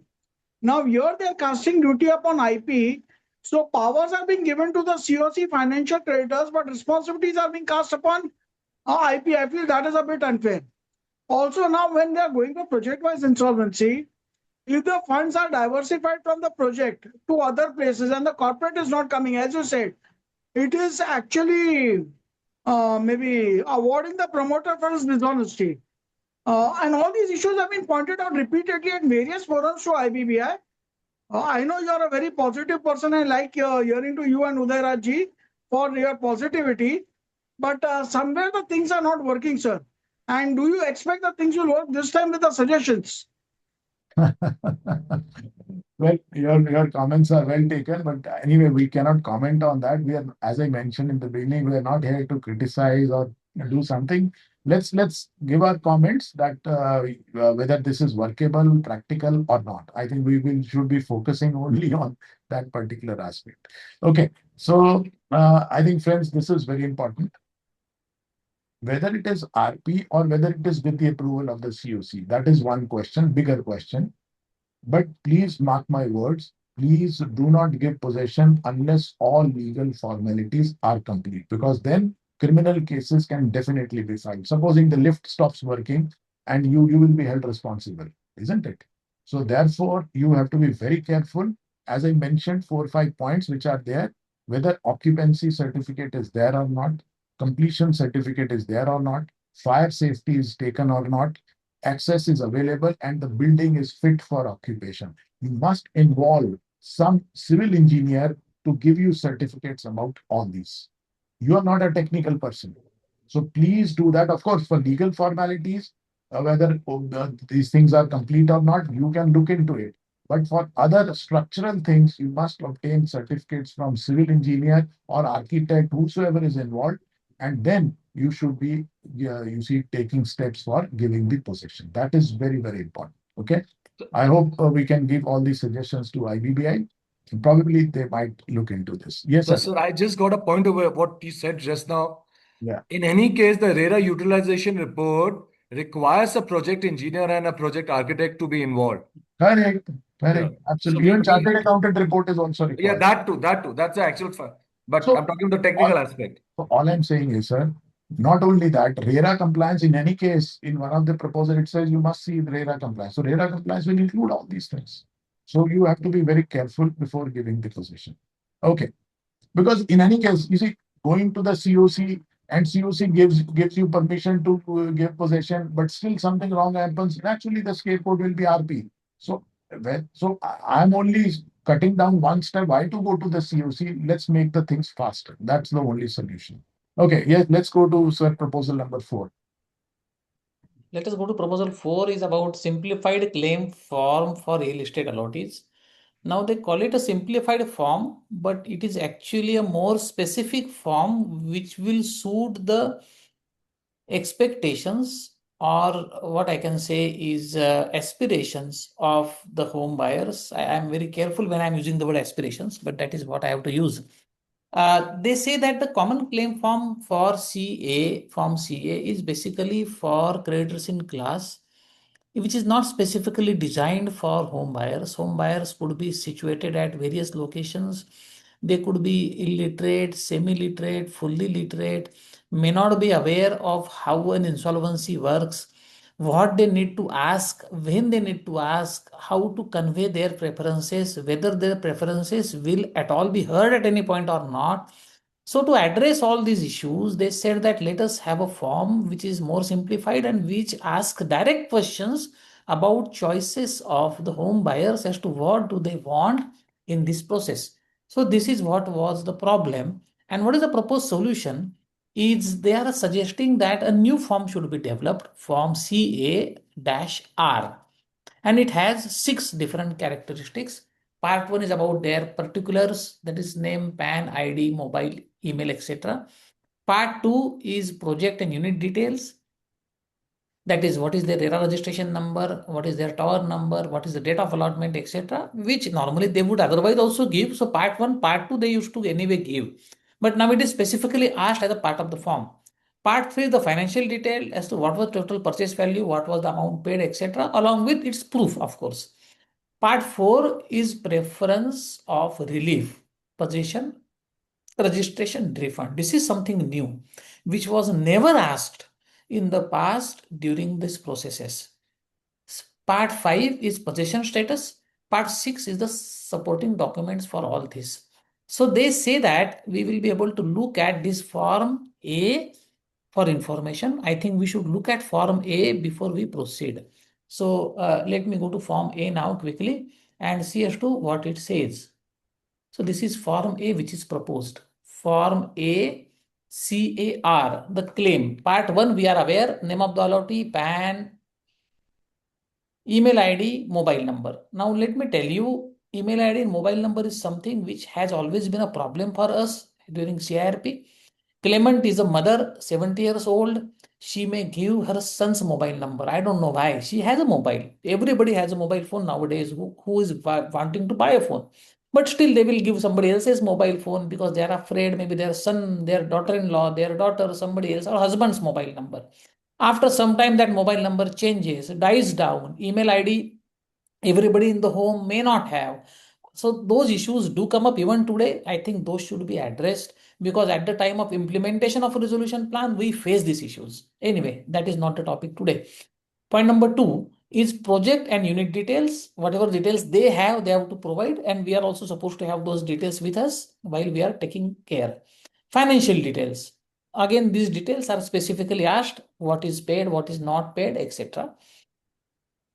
Part 4 is important. Nature of relief sought, what they want. They want possession, they want execution of conveyance deed, registration of transfer title, or they want refund of amount paid or any other relief.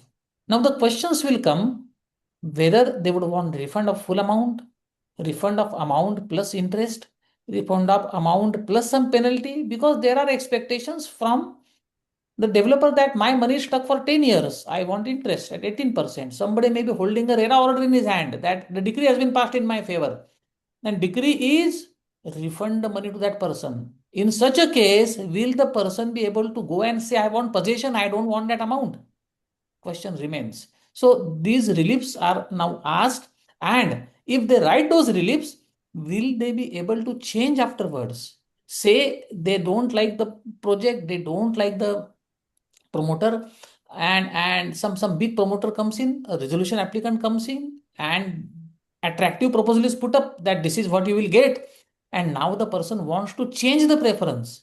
Will it be possible? I don't know that. It should be possible, but how to do that, I don't know. Then the possession status, whether it has possession or not. Now if the possession is handed over, typically the claims are not accepted because the possession has been handed over. It is not considered as the property of the CD, but still that is there. This is a question which has been asked, and the supporting documents. So these are the questions which came to my mind. Over to you, Dr. Makhija.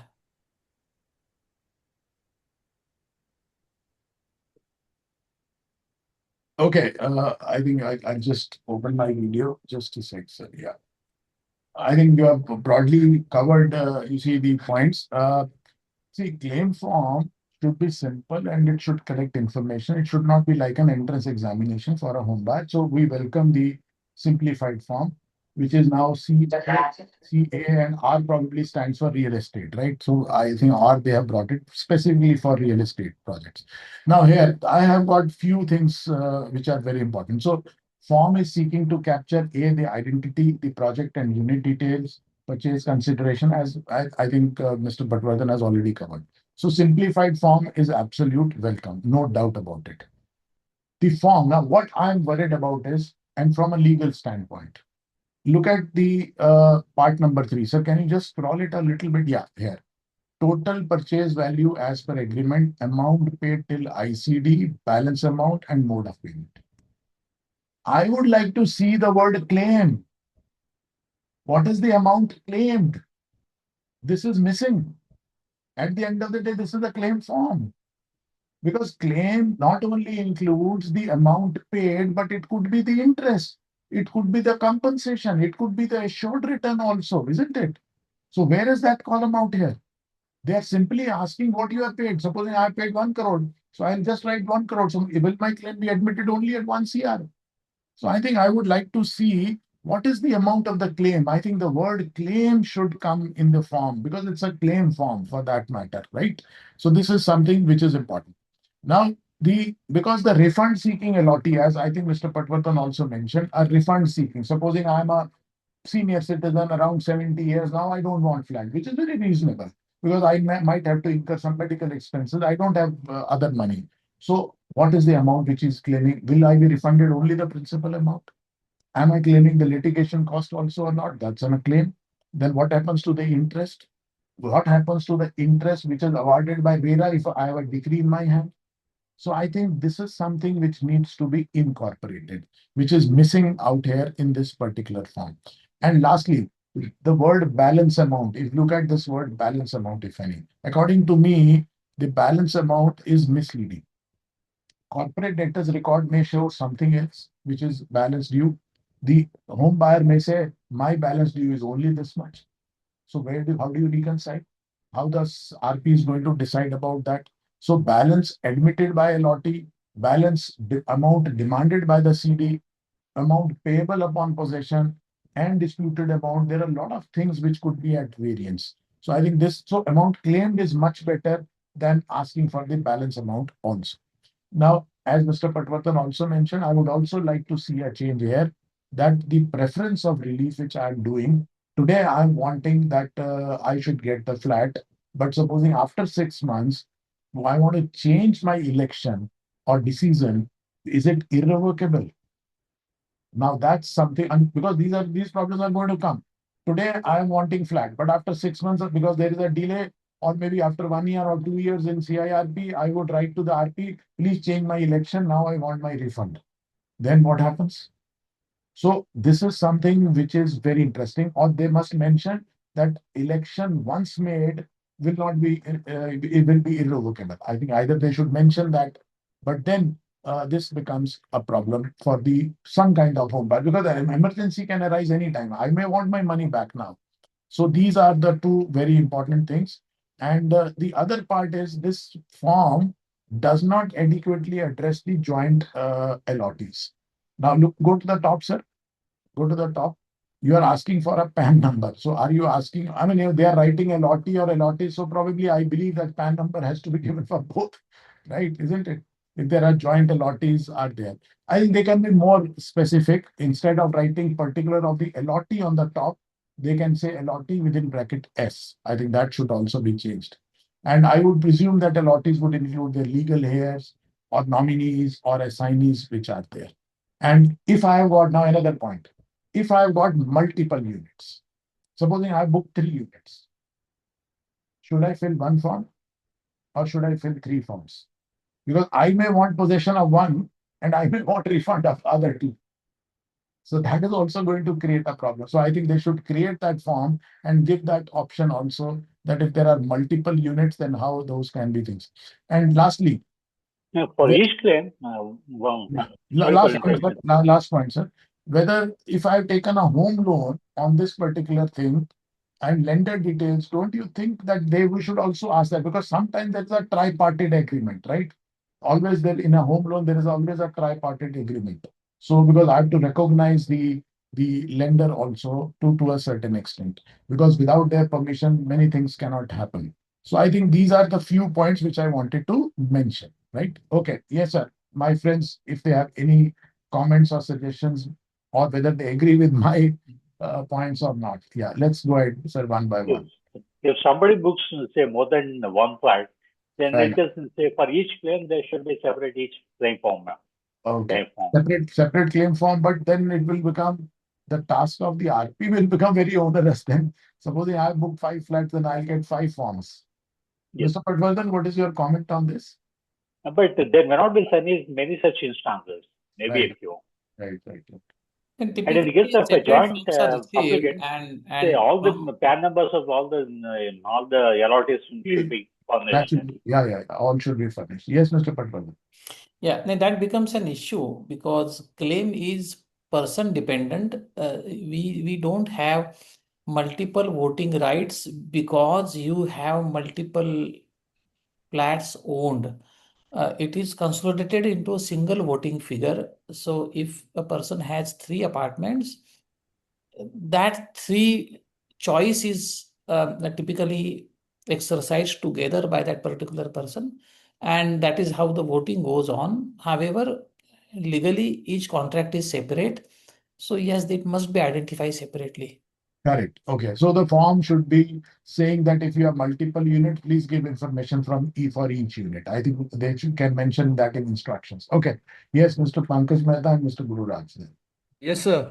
Number one, in the draft of the Form CA, they have actually asked number of allottees. So you're talking about in bracket S, they have actually done that.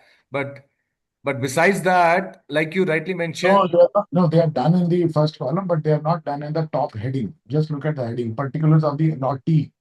yes, sir. उसमें तो है S, उसमें है. अरे ऊपर देखिए ना Oh, sir, ऊपर नहीं है. You're right. Yes, ऊपर नहीं part है. one, ऊपर. part one Correct, column. correct.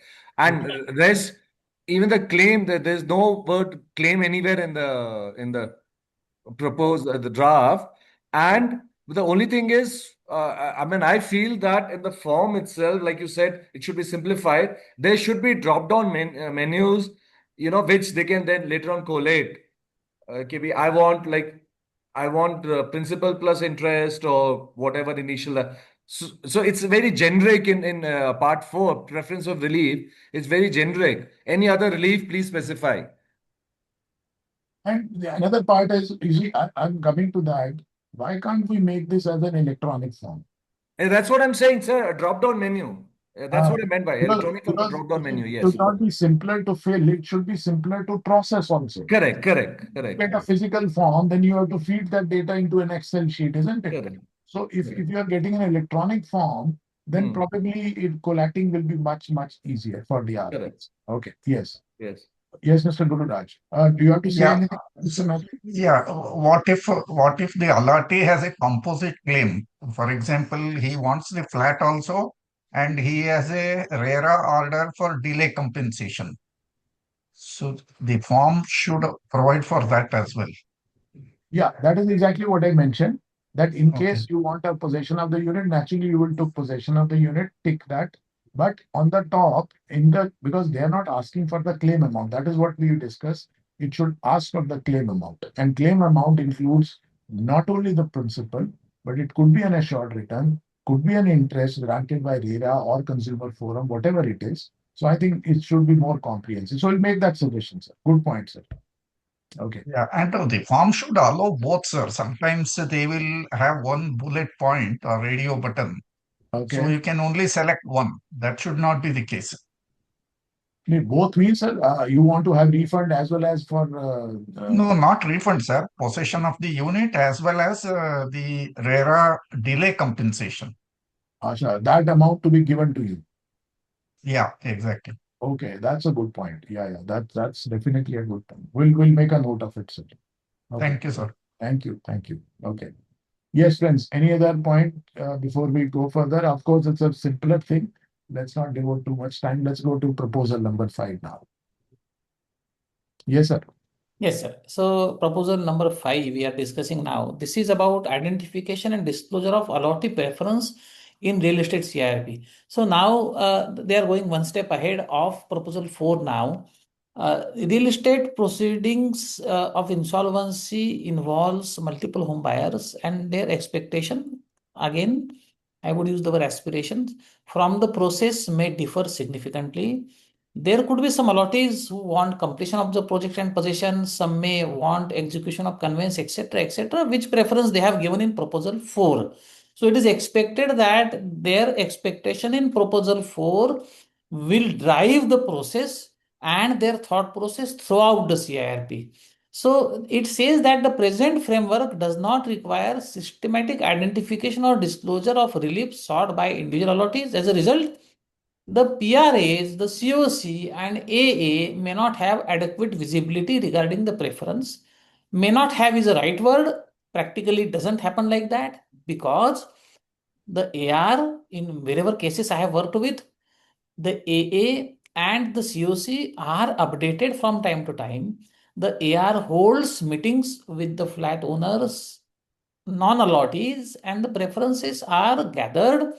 I, as an RP, have multiple times facilitated such meetings. So yes, we try to do that. However, the word they have used is may not. So I'm expecting that there could be some cases where it did not happen. So the committee examined this issue and observed that where allottees constitute a single class of FCs and should continue to vote as a homogeneous class, greater transparency regarding the relief thought would facilitate preparation of more responsive and implementable resolution plan. So this is something which is a very critical word which has come up, is implementable resolution plan, responsive and implementable resolution plans. We will have to discuss this point. The committee accordingly recommended that RPs classify allottees based on the nature of relief. So whatever is stated in proposal 4 has now stuck to them, and they will be put into classes as to who wants possession, who wants refund, who wants whatever. And according to the nature of relief sought, that information shall be disclosed on a project-wise basis in the IM. The committee further observed that obtaining timely indication preferences would assist resolution applicants in structuring appropriate options under the plan and reduce uncertainty during implementation. So this is very critical. Proposed solution. Propose that RP shall maintain project-wise information regarding. So they say the RP should maintain project-wise information regarding nature of relief sought by allottees. What do say? As indicated in the revised form CA. So once you say, it got stuck to you.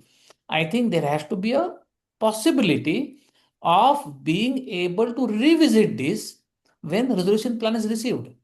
Different people may give different resolution plans. So the choice should not stick to the neck of the allottees. Otherwise, what will happen is they won't be able to change afterwards.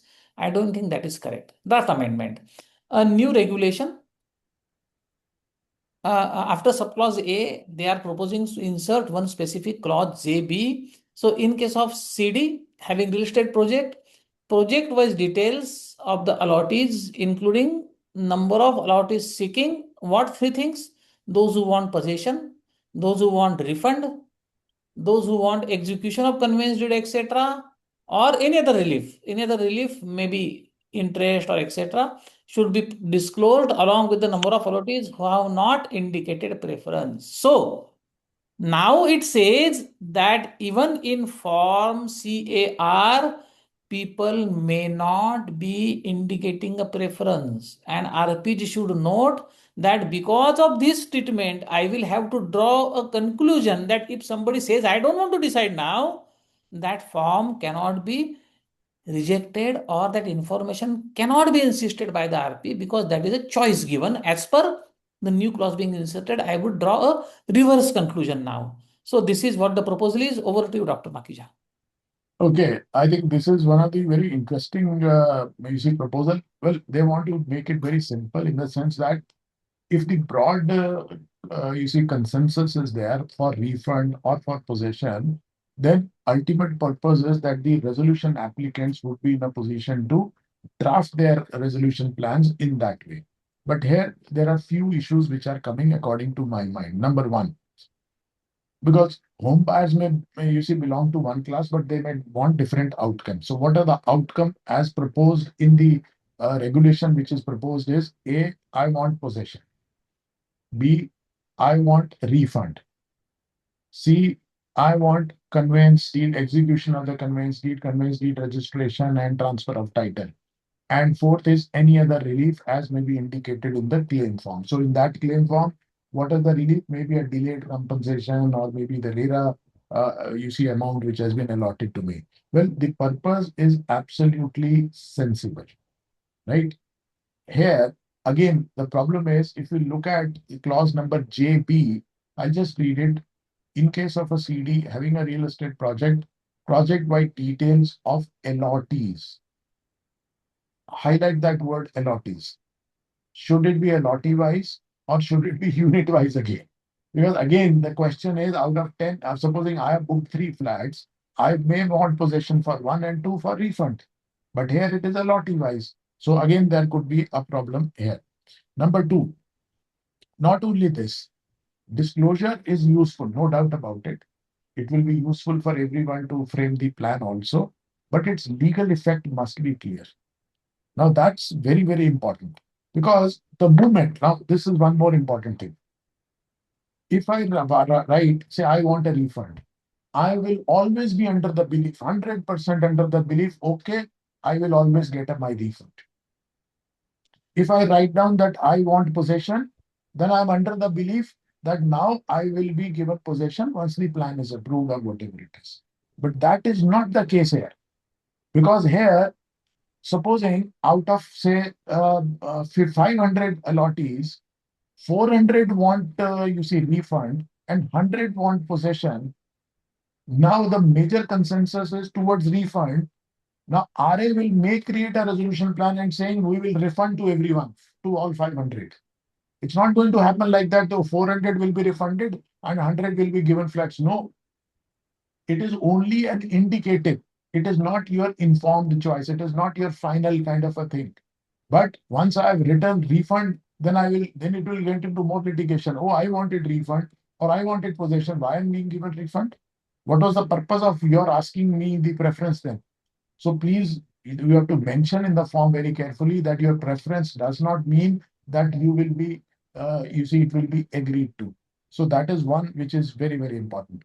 And then, as we mentioned Sir, earlier, I would just add something here. yes, sir. Now, in one of matters that I am advising, this particular issue is being faced.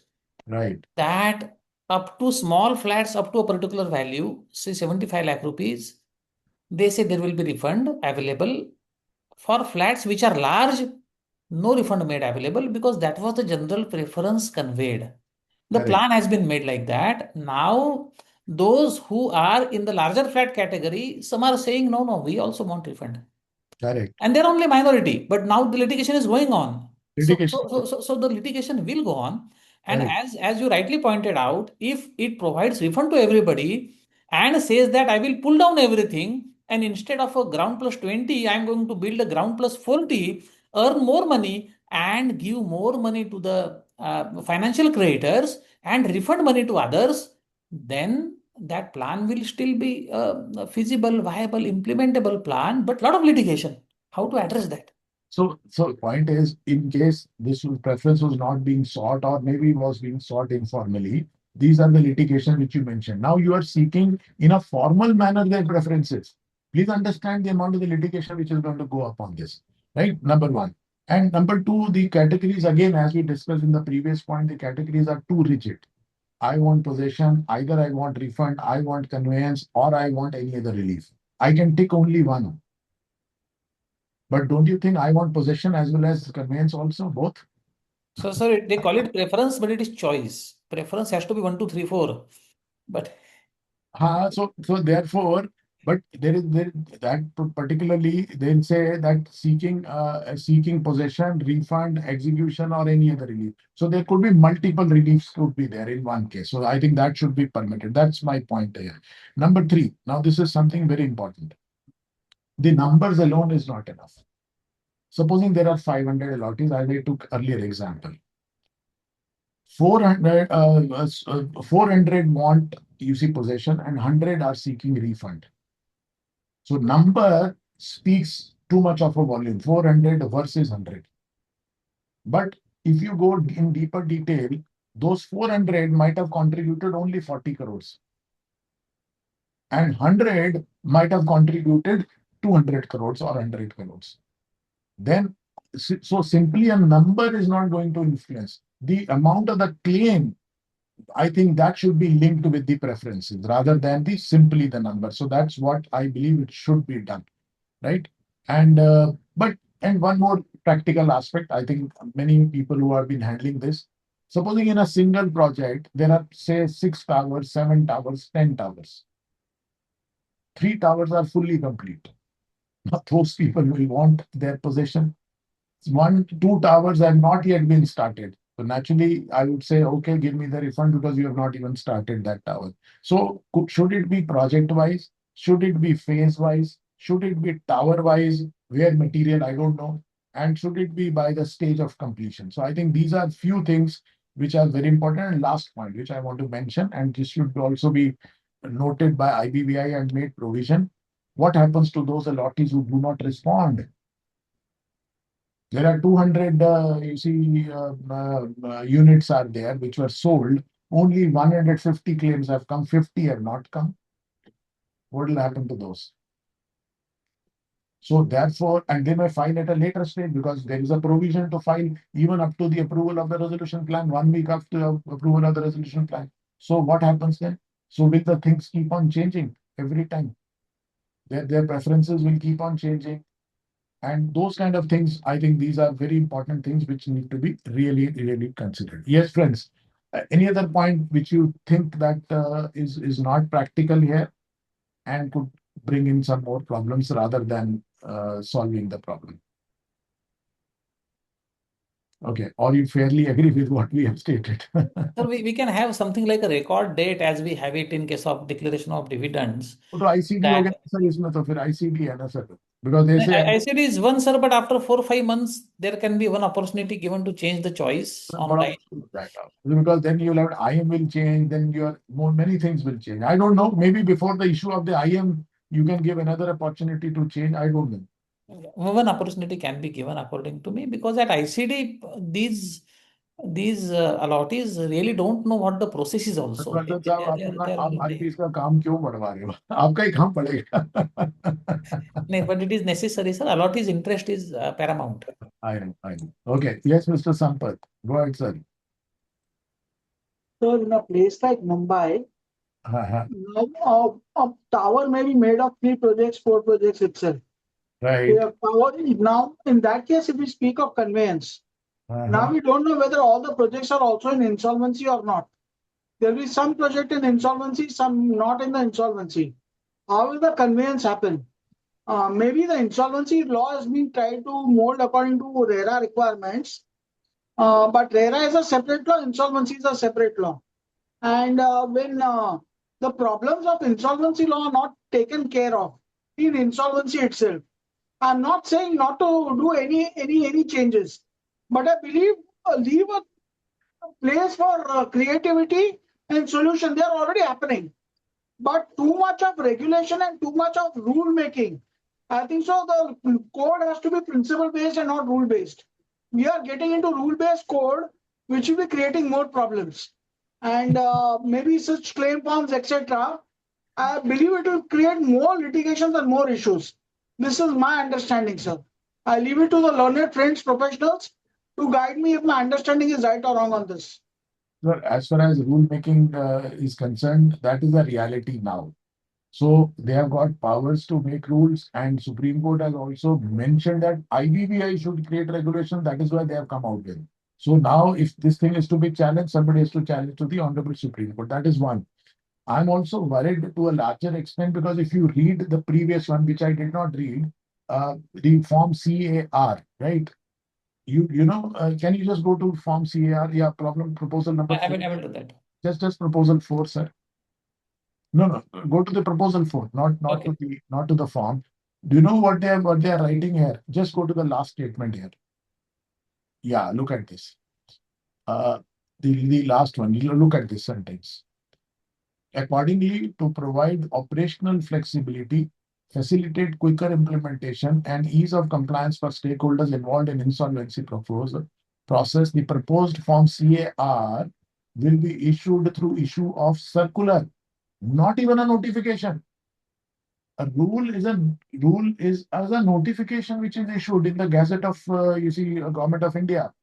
But here they are now introducing forms through circular because they have already got powers under the Third Amendment regulation, which I mentioned that this is very critical. First, it is rule-based, and now it is circular-based. They are going even one step further, Mr. Sampath. So anyhow, somebody has to challenge it to the Supreme Court, validity of this. Only then we will come to that. Okay. Till that time, I think we are not discussing the powers of the IBBI here. Okay, I think, friends, proposal 5 is done with. I think we have covered very broadly what are the issues are there. Let's go to 6 now. Yes, now we have already got allottees preferences being disclosed in the IM. Now, what else is required in IM, which is mandatory disclosures in real estate CIRP, something more. So they said it has been observed that in many that IM and resolution plans in real estate CIRPs often lack uniformity. So they say that there is no uniformity across the board in the nature and extent of disclosures made regarding individual projects. So they say that the critical information such as number of projects completed, incomplete units, sold and unsold inventory, construction status, approvals, project specific liability is disclosed in various formats and levels of details. So again, I personally strongly resist this kind of a language because there is no uniformity expected. There could be an engineering project, there could be a retail project. Do you expect that the data should be provided in a particular way only? Maximum possible data has to be provided, which is convenient for the user. But now they are trying to straitjacket the requirements. So,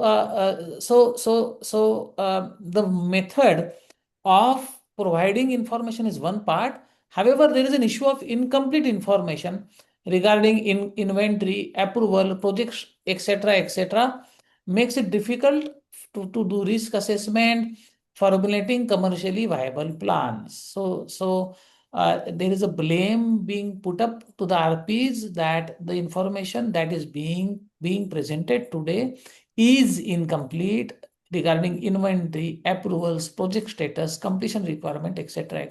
Again, to which I would say that in the projects we have handled, we did not face any such issues, but maybe IBBI has come across some situations like this. So they say that this may result in lower participation, fewer bids, and suboptimal value maximization. So again, we did not face any of such issues till now, but maybe IBBI has come across any of such situations. So what is the proposed solution? It is proposed to strengthen the disclosure framework applicable to real estate insolvency proceedings by mandating additional project-wise details and project-wise disclosures in the IM. Such disclosure would provide stakeholders with a comprehensive picture of the status of the project and facilitate informed decision making by the PRA, creditors, and home buyers. So the amendment is in Regulation 36(2) by way of inserting the clause HB that in case of CD having listed project-wise details, including what all is required now, segregation of completed units and units under construction. I am sure all the RPs provide this information. Total number of units in each project with details of sold and unsold units. Again, I am sure all the RPs are already providing this information. Stage of completion of project, I am also sure that all the RPs are already providing this information. Its phases, including percentage construction completed. This data is typically available when you submit data to RERA. Stage of completion of common areas, common facilities, and other amenities as applicable, and details of statutory approvals, permission, registrations applicable to the project, indicating those obtained pending, expired, or due for renewal. So this data, according to me, was already being provided by most of the RPs, but now it has been specifically made part of the IM, which according to me is a welcome idea, so that, as they have said, it becomes synchronized across the board. Over to you, Dr. Makhija. Okay, I think this proposal typically addresses a very genuine information gap. Naturally, some more information is being given to the RS to bring out a better plans, no doubt about it. But at the end of the day, I would say that the proposal promises more than what the draft is delivering out here. Now, what we are thinking about is the amendment primarily requires, you see, the disclosure of units, inventory, construction status, common facilities, and the statutory approvals. But it does not expressly require project-specific liabilities and completion requirements. So this is something which is typically missing. So I think I would like to see those kind of things, whether lease rent has been paid or not, whether external development charges have been paid or not, whether there are compensation liabilities attached to it, what about unpaid taxes, what about the lender security. So those are the things which are there. Second point, look at the clause number I1, which is there. Total number of units sanctioned in the project with segregation of completed units. I'm still confused about the word completed. What do you mean by completed? Physical completion or legal completion? So I think completed units is something which I think IBBI must define, because that should be a problem. And so assuming if I say 85% complete, does it mean it will require only 15% of the cost? It may require more thing. Usually it does not. So distinction has to be very, very clear. And construction status, according to me, as I suggested earlier, my dear friends, it must be independently verified through a technical person, either an architect or some civil contractor, civil engineer. I think that is very, very important. Now, they are also asking about sold and unsold units. There are many parts to it. Whether the flat was validly allotted or not, that is not being mentioned here. It is sold, but it is not validly sold. Where you reflect it. Number two, cancelled units. Sometimes the forfeiture and cancellation is done. Sometimes somebody surrenders it. Sometimes it is disputed. Sometimes it is subject to multiple allotments. Sometimes the unit is mortgaged. Sometimes it is attached by any court. Sometimes it is booked, but it is not documented. There is a record of booking, but it is not. There is no proper agreement and is there. So and there are so many aspects, and some units may be subject to avoidance transaction also. I think simply giving a data of sold and unsold unit is not going to really help the you see the RAs. I think the detailed information is required to be given. That is very, very important. Okay. So these are the few things which I wanted to mention. I think I'll leave it to my friends to give more comments on this. Anyone who would like to contribute on this? Sir, I was just looking at the definition of completed project, completed units as per RERA. It actually mentions occupation certificate and handed over to the. So that actually then defines the entire purpose of these regulations or these amendments. जो completed है, why would they anyway want to come into occupancy? OC मिल गया है, completed है. Why would they want to come into? Yeah. As per RERA, completed means completely depossessed from the CD Correct. and already in possession and legal ownership of the buyer. So completed cannot be again transferred, because completed is only after transfer. So the entire segregation that they're talking about from Regulation 1 itself goes to haywire. No, Pankaj, I'll not presume that, because we are presuming that RERA definition is squarely applicable to IBC. I will not subscribe to that theory. But they've not mentioned, like you mentioned, they've not mentioned what is that. I'll tell you. Because any phrase which is not defined, we have to borrow definition from other acts, but those acts are specified. RERA is not specified there, number one. Number two, if we go to section 5(8) clause F also, they are borrowing only two terms, real estate project and allottee meaning from RERA. So I will not be the first one to apply the meaning of completed units as given in RERA to IBC. That is why I'm mentioning completed units must be defined separately in IBC. That is our request to IBBI. Okay, but good point. I think you brought in a new perspective, so that helps. Okay, or maybe title and development rights are missing. So I think that also should be disclosed in the information memorandum, which typically IPs are doing. Yes. Okay, Mr. Sampath, your hand is raised. I think, is it constantly raised, or did you raise it in this sir? So maybe which RERA you are referring to, that is also important for the definition of completed units. Because at certain places it is completion certificate and not occupancy certificate. Next, when we are saying of cost of completion of project, the maximum amount which is involved is towards the end of the project for finishing. So that is why builder charge plinth-wise, where the cost is very less initially, but the amount coming in is very high from the home buyers. I agree with you, sir. That is why I mentioned when I say 85% complete does not mean 85% has been spent. Absolutely, sir. Yeah, Another thing is I have been through RERA certificates. When you are talking of Form 1, Form 2, Form 3, etc., which I don't know how RERA authorities have approved it. I'm not criticizing anyone, but it was maybe a very shocking certificate where in the very first flat itself, the land area was taken as the cost incurred and was given as allowed, and the amount was withdrawn. So Oh, that is how RERAs operate.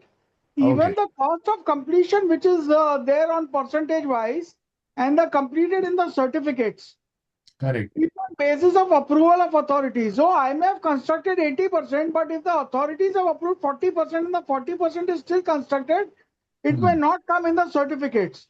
So this is again just maybe a learned friend had said that certificates are already there. If I show you the certificates and how it operates, then I on know, completion of units, I know. Maharashtra RERA again it only says that the number of units have to be shown. They don't take details also of which flat is sold to which person. Right, Gujarat takes those details. Now right. land, there is a two separate agreement in South, maybe Bangalore, etc. The land agreement is separate and the building agreement is separate. So how will conveyance come over there? I don't know which RERA they have referred to and come up with these rules, but practically implementing it on all India basis is going to be a task. And Right. this task is upon IPs. Of course, we have been through a lot of grill and we have great professionals like Makhija sir who always support us and help us. But this rule is the way in which these have come up. I believe there needs to be more consultation and practical approach towards it. Thank you very Absolutely. much. Absolutely. We agree, sir.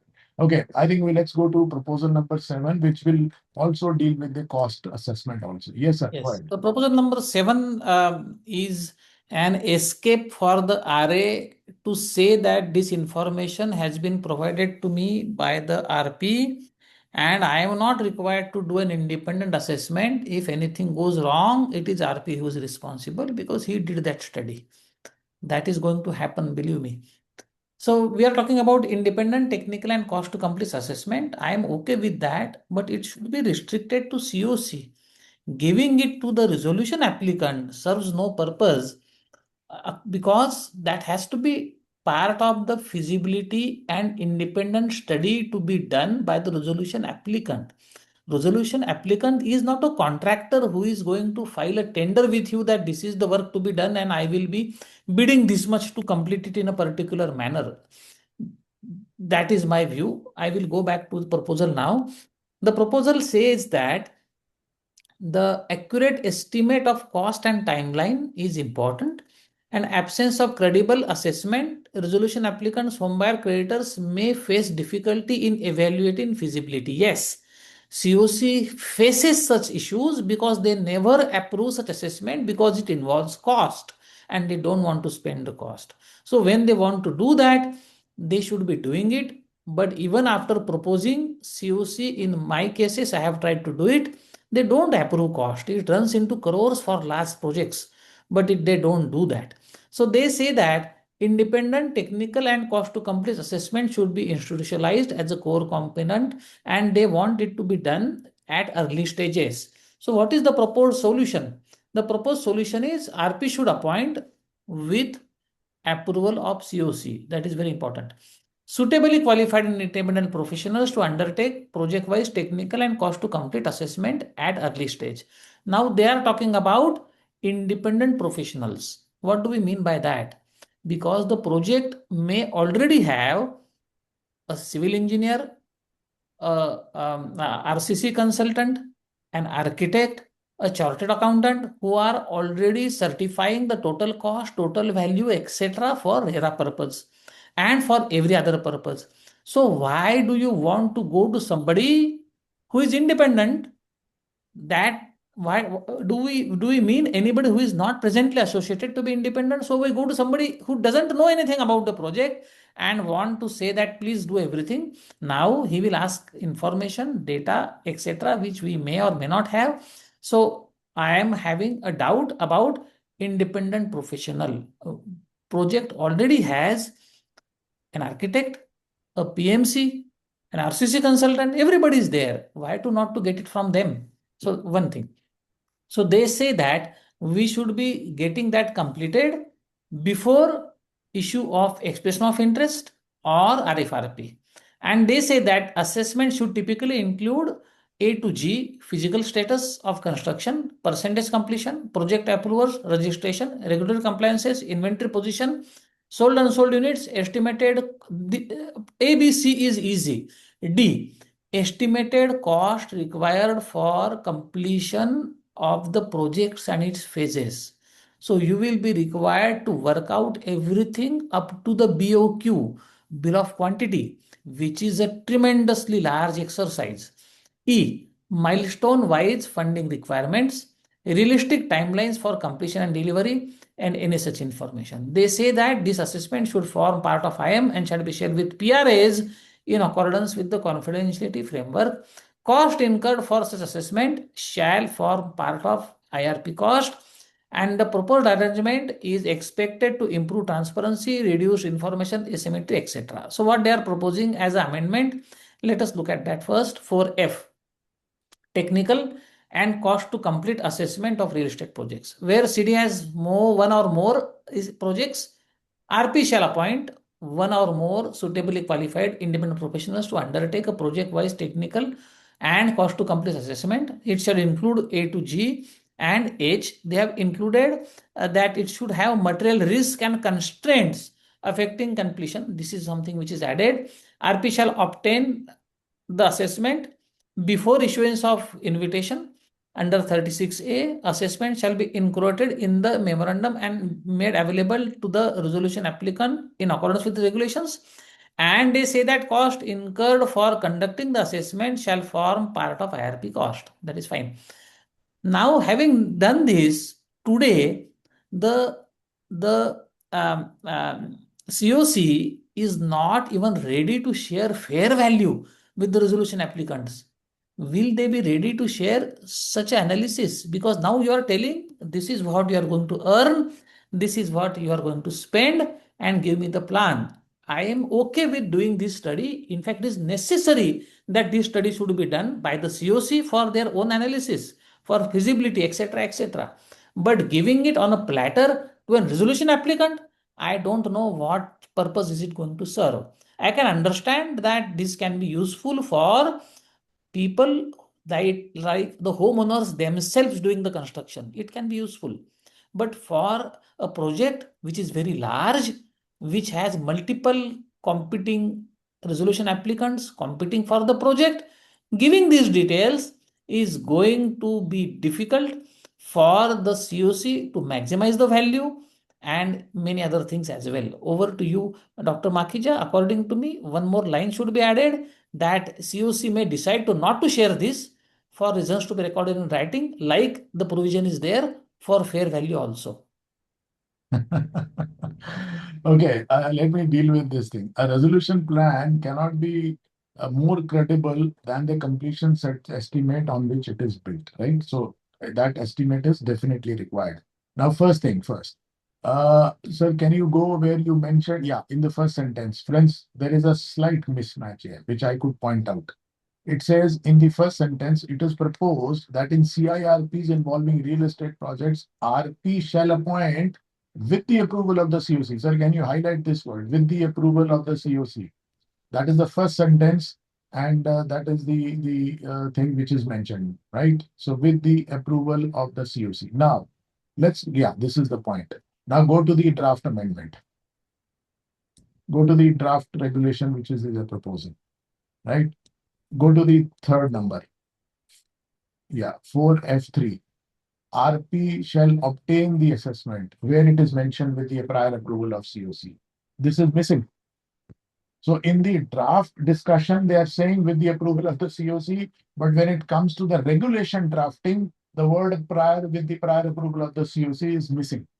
So this is that variance. There is a mismatch there. This is a major mismatch. So I think this needs to be pointed out to IBBI. Let them clarify whether you require a COC approval or not in this case. Number two. Because here they say that cost will be CRP cost. Directly they are saying that. No, it is different, sir. Look at this point. Even appointment is different. than the cost. So I'm not going to the cost right now. Of course, for the cost, naturally, it has to be approved by the COC. Only after COC approval. So therefore, I think they should mention it properly, right? Otherwise, क्या होगा sir, इसको पढ़ के पटवर्धन साहब तो appoint कर देंगे, right? 100%. Obtain करेंगे, assessment करेंगे, मैं तो ले रहा हूँ, where is the approval required? Okay, now let's go to the clause number 1 now, right? 4F1, where the CD has one or more real estate projects. The RP shall appoint one or more suitably qualified and independent professional. So one is, I'm little worried about, look at the on the top, where the CD has one or more real estate project. So why do you have to write one or more? You have to simply say that if you have a real estate project, then the RP shall obtain, right?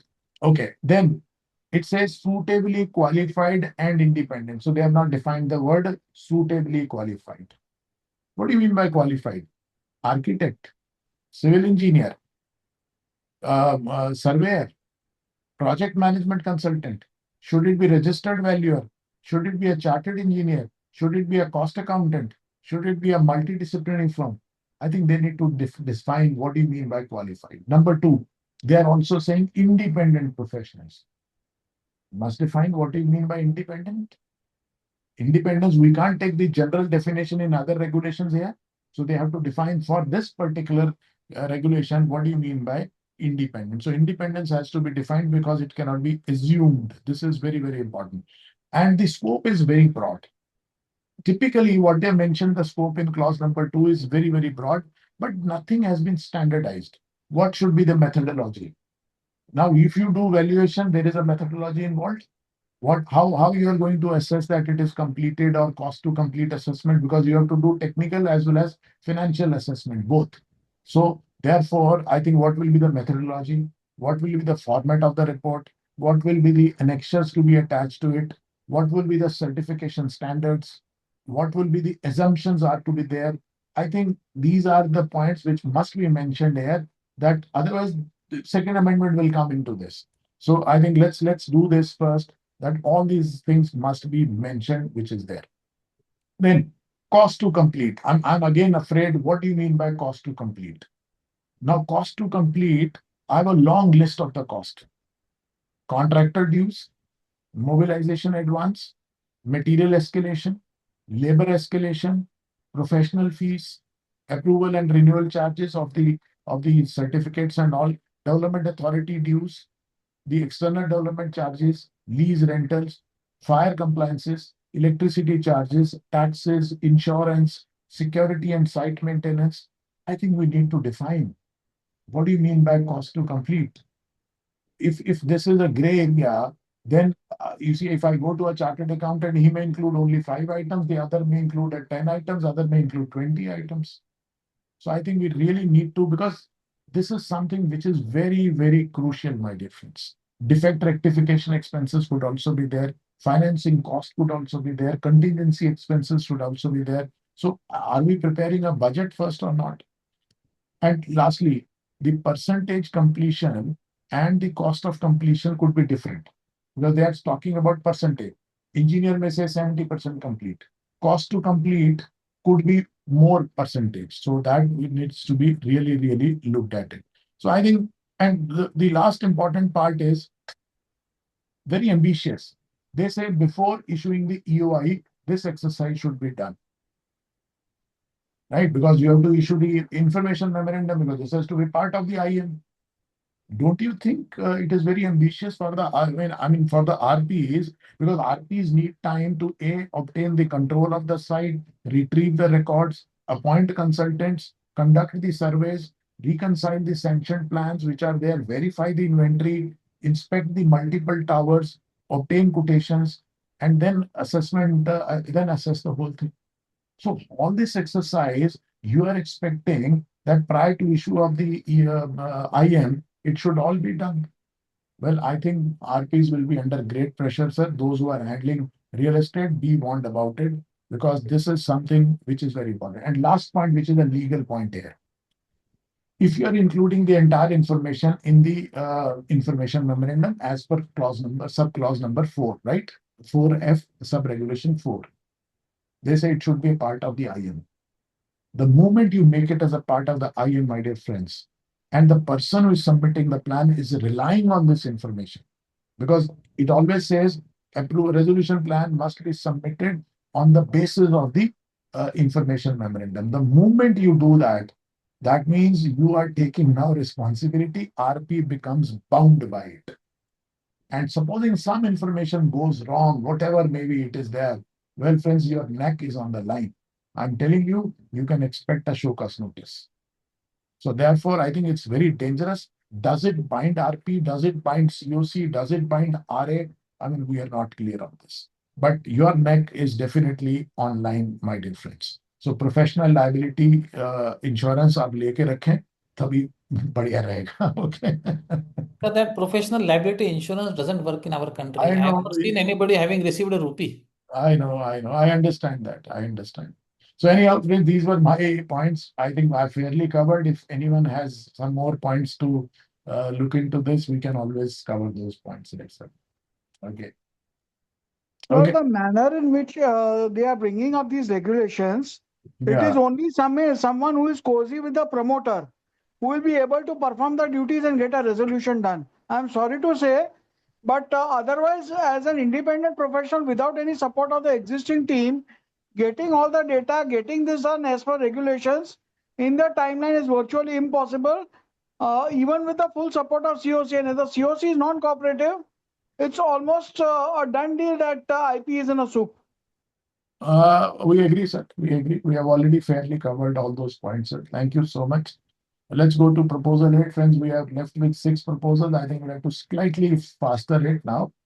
So we will go to the mandatory contents of the resolution plan in real estate CIRP. So they say that in case of I think, resolution plan, Mr. Patwardhan, if to expedite, maybe you can, rather than reading, you can explain what is this, and then straight away go to the draft yes. amendment, so that we can So what they're suggesting is the timelines of the project completion, the treatment of allottees, implementation milestone, monitoring mechanisms, etc., are not stated in the resolution plan many a times. So they have now suggested that regulation 38A should be modified. And they say that these things should mandatorily be made part of resolution plans. First one is total number of units sanctioned, constructed, under construction with segregation of sold unsold units should, as understood by the resolution applicant, should be there. When it is there as a part of the plan, of course, the RP will have to certify, check that the information is correct, because it cannot go into the plan and pass the muster unless RP also agrees to it. So please remember that when it is part of the plan, you are also agreeing to it. You must verify that, and then only it will be going through. Two, treatment of allottees, including possession of units, execution of conveyance deed, etc., how they want it, whether they want refund or etc., or any other relief. C, whether IM includes details of allottees who have not submitted their claims, and the resolution plan shall provide treatment of such allottees. The plan should clearly say what we will do with it. In the recent resolution plan that I have done, they have said that even those who did not file the claim will be getting the same treatment. That has saved me from a lot of trouble, believe me. D, timelines for completion and delivery of possession specified project wise, phase wise, tower wise as applicable. What are the timelines? Consequences and actions in case of default by allottees, what will happen, including failure to pay, revised or balance consideration. This is a very critical point because people have started facing these issues that, okay, plan could be there. They say that I will not pay the balance consideration and I will not leave my flat also. And in many resolution plans, such provision is not made. F, periodic reporting, including submission of progress reports to the monitoring committee. So now the report or the progress report will be prepared by the resolution applicant and it will go to the monitoring committee, of which the RA may be a part, and then those reports will be again filed generally quarterly with the adjudicating authority. Over to you, Dr. Makhija. I think this is a welcome amendment that is necessary. Absolutely. I think this proposal shifts the attention from the plan approval to plan implementation, which was the need of the hour. So it addresses a very genuine gap which was appearing there. But I would still want the enforceable benchmarks which should be there. Like it says that the possession, supposing it says the possession date, final possession date is say 24 months, right? So what I want here is not only the final possession date, but the milestones. Like if I'm mentioning 24 months, right? Delivery of possession, timeline for completion and delivery, it's say 24 months. Should it be milestones should also be given when the site mobilization will be done, when the contractor will be appointed, when will the structure be completed, when the finishing will be done. I think instead of saying broad 24 months, milestones should also be there. That's what my view is. In some of the plans, which are good plans, but if it is mentioned here, then I think we can also mention that milestones should also be mentioned out here. And the treatment of allottees must also go beyond the listing relief. Like you are simply saying possession, conveyance, registration, refund, or any other relief. But possession seeking allottees, the plan should also talk about whether what is the additional amount payable, what is the completion timeline, what is the treatment of the delayed compensation, what is the treatment of the disputed charges. So all those or specification, if there any change in specification on amenities which are there, and possession condition, I think some detail, more details should also be mentioned here because this is something which is very important for the home buyers. If you are really wanting to protect the interest of the home buyers, I think this is something which is extremely, extremely crucial, my dear friends. Okay, I think this is a welcome step. I do not have many anything, but yes, monitoring committee, when they are saying how to constitute monitoring, this is coming on proposal number 9. But they are only talking about constitution. They are not talking about what are their functions. I'm still confused. What are the functions of the monitoring committee? Okay, let's go to proposal 9, sir. Yeah, proposal 9, I'm not going to the background. I'm just trying to be a little short here. Let us look at the solution. They want to improve the monitoring committee and how it will be constituted, as rightly pointed out by Dr. Makhija. They are not talking about its functioning. So they say that now every monitoring committee should be constituted for implementation of a resolution plan relating to listed project, and it should include the AR representative nominated by RERA. So this is one important addition, and representative nominated by the concerned land and development authority if the authority chooses to nominate such representative. Same for RERA also. So believe me, this can be an opportunity for practice for you all because they may or may not appoint their officer. They may appoint an RP only. So if they do that, that will be a good opportunity of practice for all of us. So please remember that as a good gesture. So what is the proposal? Now there is a proviso being added. So the previous regulation 38(4)(b) remains, in which the RP or any other IP will be part of the monitoring committee. In addition, provided further that in a CIRP involving real estate project, monitoring committee shall, in addition to members specified in the above clause, shall include one authorized representative of the allottees or any other representative of the allottees chosen by majority vote. So that will have to be conducted, that exercise will have to be conducted, that either the AR will continue or some other representative will be appointed. Now they are not saying that person should be an RP, so it can be any other person as well. A representative of concerned RERA authority or land authority if they decide to participate subject to their agreement. So this is an expansion of the committee for monitoring purpose. Over to you, Dr. Makhija. You have already pointed out that their functioning, how they will do, what they will do, still they have not got into it. But yes, the constitution has become more wide based and interest based. Okay, I think once they are using the word representation, I'm slightly confused by the representation. What is the role of a representative? Well, they must clarify whether the representative has a voting right, whether they have access to the project accounts, whether they have the inspection rights, whether they have the access to the technical reports or right to record dissent. I'm confused. So is representation means are they the simply representing or they are part of the monitoring committee? If they are part of the monitoring committee with full rights, well, I have no objections to this. That is one. Number two, one representative may be insufficient for a multi-project corporate debtor. Now, project level, we are talking about project level insolvency nowadays, isn't it? So why can't we have a project level representation? Because definitely every project level could be different. So I think this is very important. Thirdly, I think there is a drafting mismatch. Mr. Patwardhan, can you just mention that I think proposal contemplates participation both by RERA and the Land or Development Authority. Yes, both. Okay, and go to the draft amendment. No, it is there, or the land. Or the They say or, it should be and oblique or. No, ऊपर जाइए जरा एक बारी ऊपर शायद I think I just noted that. It is and here. That's what I'm saying, na. So there they are saying a RERA representative and a representative of the concerned land.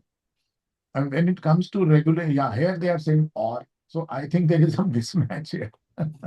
Because when I read it with a different eye altogether. And their roles are different. And I think RERA is a government body, it's a statutory body. Will they be, bringing some representative on this? I'm doubtful. Because if they are a part of the monitoring committee and if the monitoring committee decides something which is against RERA provisions, then will the RERA uphold it or not uphold it? I think I'm slightly confused. So it's like saying that one member of the NCLT should be a part of your monitoring committee. I think RERA is also a regulatory authority, regulatory body. I don't think, making that mandatory is a good suggestion. So according to me, I think number one, monitoring committee representative should not be like an audience. A representative, it should be like he should be empowered so that he can exercise that. If that is the intent, I'm all for it. But just being a representative and not having power to vote or something, well, that's not going to make any difference in this. So any of our friends who would like to Sir, how it appears is they would be part of the committee because they say that these, in addition to the members referred, that is how the language is. So they say in addition to the members referred. So they will be the members only of the committee. However, as you have rightly pointed out, if they are members and if a decision is made that a particular cost should not be paid to RERA, something should be done. They are sitting in the meeting and the decision is made 4 against 1, which is RERA. Right. Will it be bound? Will they be bound by it? And it will only increase litigation in a big manner. One. And Second, look at this also in the language they are saying the concerned land development authority as well. We are subject to their agreement to participate. So if they yes, don't agree it is left to them. it is left to them. Yeah. Yes. So one thing. Second thing is just wanted to share something. I have just started implementation of a very large real estate project in Delhi, NCR, wherein 17 projects are involved. So in the resolution plan, I had suggested that there should be project level committees. So here we have 17 project level committees in 17 projects and one apex monitoring committee, which will be reporting to the NCLT. So that is what we had proposed. Again, as I said, we did all that in 2020 and 21. We are very happy that better late than never in 2026. This has been incorporated as a part of the law. But we do invite these authorities to even COC meetings because we want them to know what is to be done. So yes, making part of the regulations is always welcome. Yeah, absolutely. I agree with you. I agree with you to that extent. Okay, friends, Mr. Pankaj Mehta. Yes. Sir, once again, you're talking about the nominated representative by RERA, and I am also confused about the concerned land development authority. But these are nominated, not elected. So are these like ex officio employees of the concerned organization?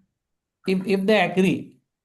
No, he's saying whether those will be the employees of the RERA or they will be ex officio members or what, those kind of things. So according to me, they could be representatives, and you and me can go and scout for this job of being representative. According to me, I feel that. So Mr. Pankaj Mehta can be a representative of RERA. Yes. In my CRP, I will invite him. एक certification और लेना पड़ेगा उसके लिए.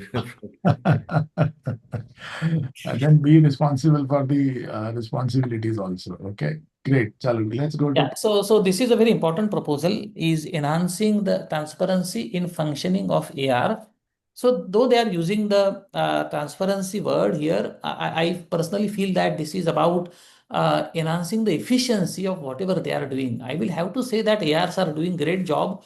However, their job doesn't reach the COC or the resolution applicant, or even if it reaches, they do not take enough cognizance of that. That is what I feel.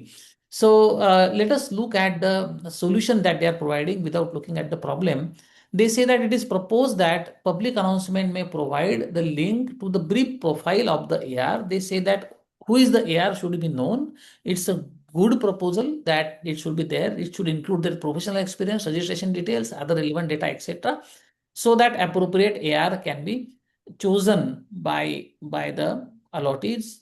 B is requiring AR to submit record of discussions of meeting held with creditors in the class to the IRP for inclusion in the minutes.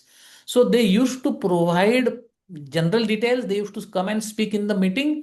However, now they will have to document kind of in minutes of the meeting, the record of discussions of the meeting that they used to hold with the creditors in class, and that can be provided and can become an annexure to the minutes. So it will be included as an annexure or a separate chapter in the minutes itself.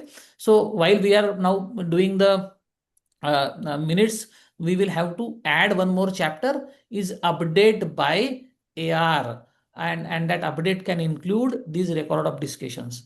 Third point is minutes of the COC meetings may specifically record the views, concern, and opinions communicated by AR on behalf of the creditors in class. So this I know everybody has been following, but now they would want specifically to include that. But as I said, all of us have been doing that, but now that has been made specifically mandatory that the views, concerns, opinions should be recorded.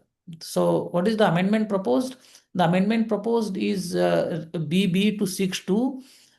It should offer a choice of insolvency profession identified to act as AR in each class with a hyperlink of the brief profile. So it can be on a website, and those insolvency professionals should be there, and also have a hyperlink of the role and duties of the AR under the code. So both has to be conveyed to the flat owners, which they may not be knowing.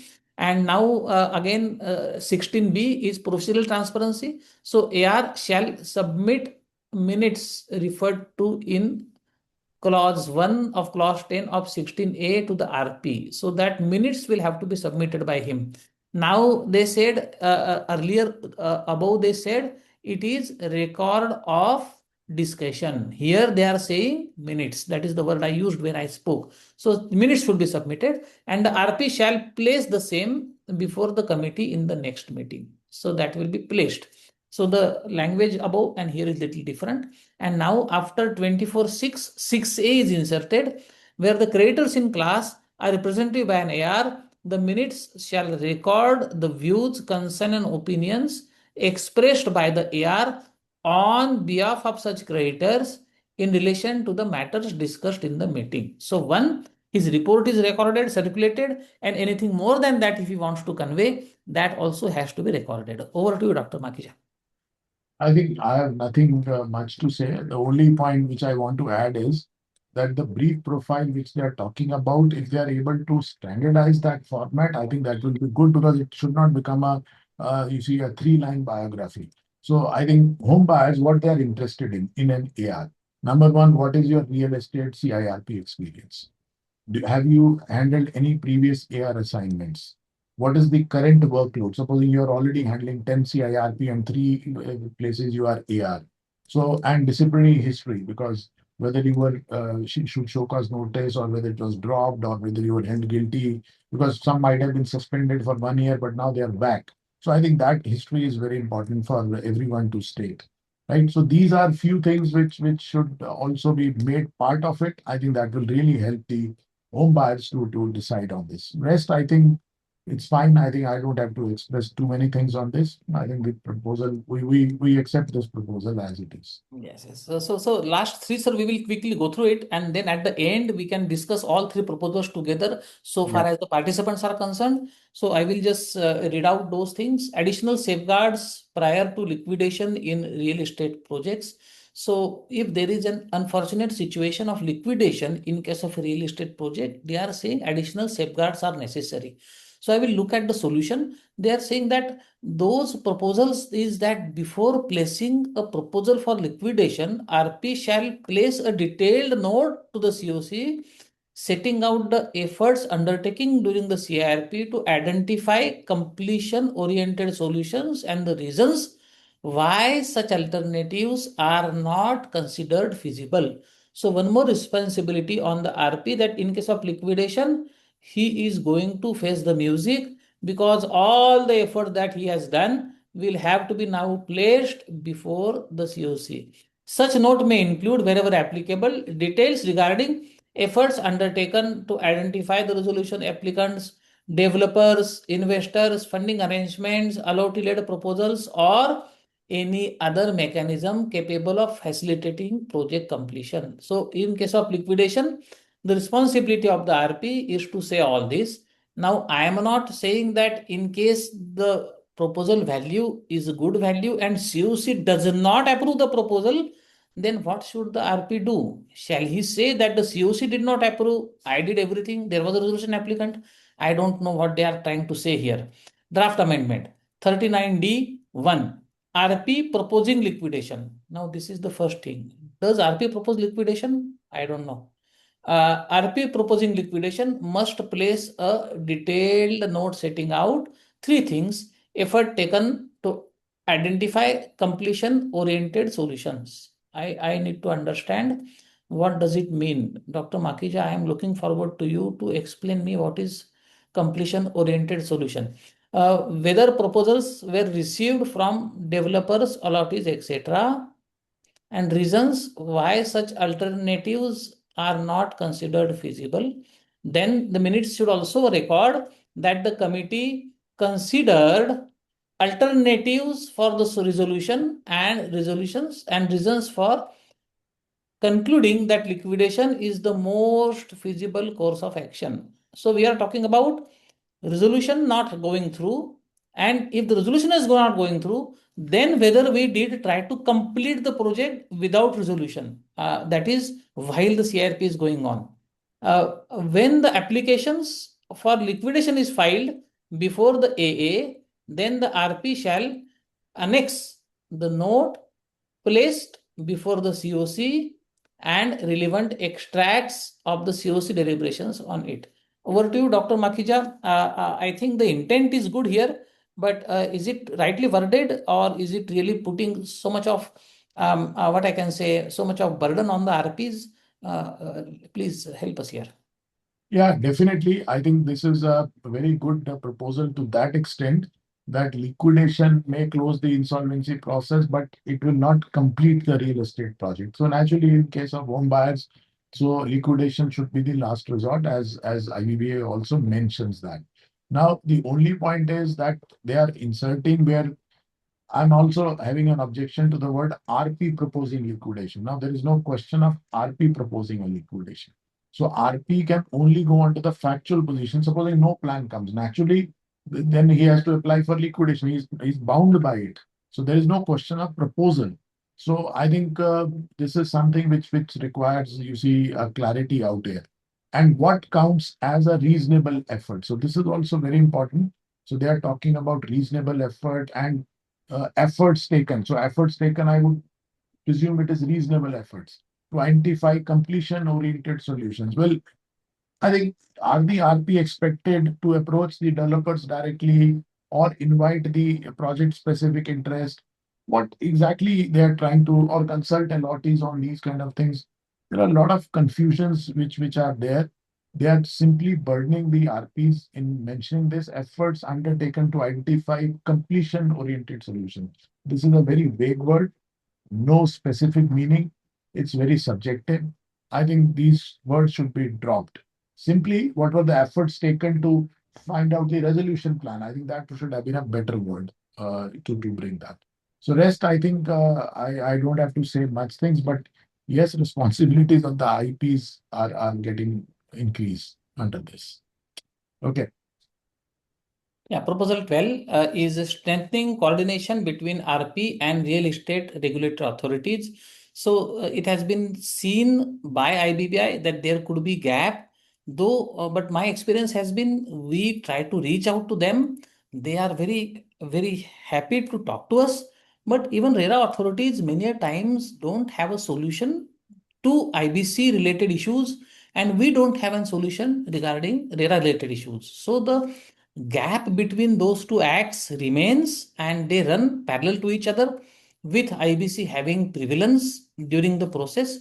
So what is the proposed solution? It is proposed to issue a circular, very important. So they are proposing to issue a circular, and that circular will have following directives seeking information from RERA. So upon commencement of the CIRP, IRP or RP may seek information from concerned RERA authorities relating to the various status, project registration, sanction plans, status of project registration, allotee records, all that information of escrow accounts, etc., etc. The RP may appropriately use the information received from the concerned RERA for preparing IM and verifying claim, etc. Where the records of the CD are incomplete, unavailable, or inconsistent, RP may rely upon records maintained by the concerned RERA authority as an important source of information subject to appropriate verification and reconciliation. Compliance with RERA during CRP, RP must ensure the compliance with RERA rules, regulation, etc., which we are aware we have to do that. And consultation, now please remember that this is something which has never come in the past, because what has come in the past is what they are asking here is RP to ensure compliance with RERA. Now, how is it possible? Because I don't have money, I have expired permissions. How will I ensure compliance with RERA provisions? Because the requirement for me for managing funding, which was there previously, talked about funding to be as per RERA regulation. If we look at that, so here they are asking us to look into it, that now I will be going to the ring fenced accounting here. Now, if you see what they expect here from us is 4. In respect of real estate projects, corporate debtor, the fund utilization under RERA are complied. I was okay with this language, no problem at all. But now what they are saying is I should be complying with all the RERA requirements as are out there. And believe me, it is not possible to do that because of so many non-compliances in the project. Consultation with RERA authorities regarding plan feasibility. So in addition to participation, RP may invite the concerned RERA to submit its view in writing if it so desires on the regulatory feasibility and implementation aspects of the plan under consideration of the COC. This is very nice. That will certainly help the plan to be more RERA compliant in future, and RP shall place the views so furnished by the authorities before the COC and the prospective resolution applicant. I think that is a welcome move. Over to you, Dr. Makhija. Okay, I think I have few issues broadly. I think I'll start with the first one. The proposal says that RP may seek information. Look at the word may seek. May, yeah. Well, Mr. Patwardhan decides not to seek. What happens then? So why are we saying may? Why can't we make it mandatory? I think it should be more directional and mandatory. So I think, well, let's use the word shall instead of may. So I think that's very important. Because one may rely upon the corporate debtors data, some may approach the RERA, so that becomes a problem. Then second point, which I think you also read in the first sentence, it is mentioned, it is proposed to issue circular. Wow. Will circular bind RERA? So I think that's a big legal question mark. So circular may not bind.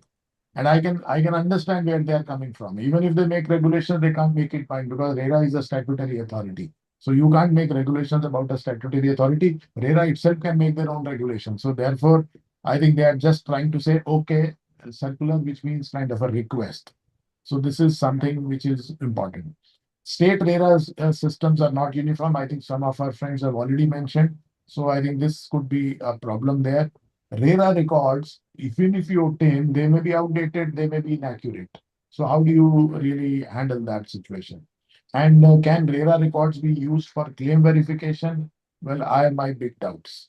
That is something which is important and which should be there. RP, now this is, I'm worried about this particular part more importantly. RP shall ensure compliance with RERA. I think this is too absolute. So I think we should not be compliance with RERA. I think shall ensure compliance. This is very, very absolute because the wording is too broad. Now you may, as an RP, you may inherit expired registration. You may, inherit the false disclosures which have been made. Diverted escrow funds could be there. Returns might not have been filed in time. Construction might have been done unauthorized manner. Some penalties may be unpaid, and some impossible compliance conditions could be there. So how you expect an RP to comply through the RERA itself? And any litigations also, sir. And litigations, yes. Oh, litigation with a moratorium bhi aa jata hai. Now, whether moratorium will apply to those litigations or not. So that is also there, which according to me is yes, because moratorium is applicable. So I think these are very important, and the relationship between the RERA enforcement and moratorium also needs clarity out here, if that is the situation, right? And the another part is whatever is I feel is very valuable is the consultation of the RERA on plan feasibility. I think I overwhelmingly agree with this particular proposal. This is a good proposal, but there are few other things which I just mentioned. There are some flaws which must be pointed out so that rectification can be done. Any of our friends want to say anything on this? Those who are handling real estate matters, what have been interaction with your RERA and whether you have been happy with that or not, or whether they are cooperating with you or not. That's one of the important things. Okay, let's go to the next one. The last proposal that Last we will one, be yes. discussing of this discussion, Yeah. prominent disclosure of the CIRP process at project and office sites. So yes, again, everybody has been doing that.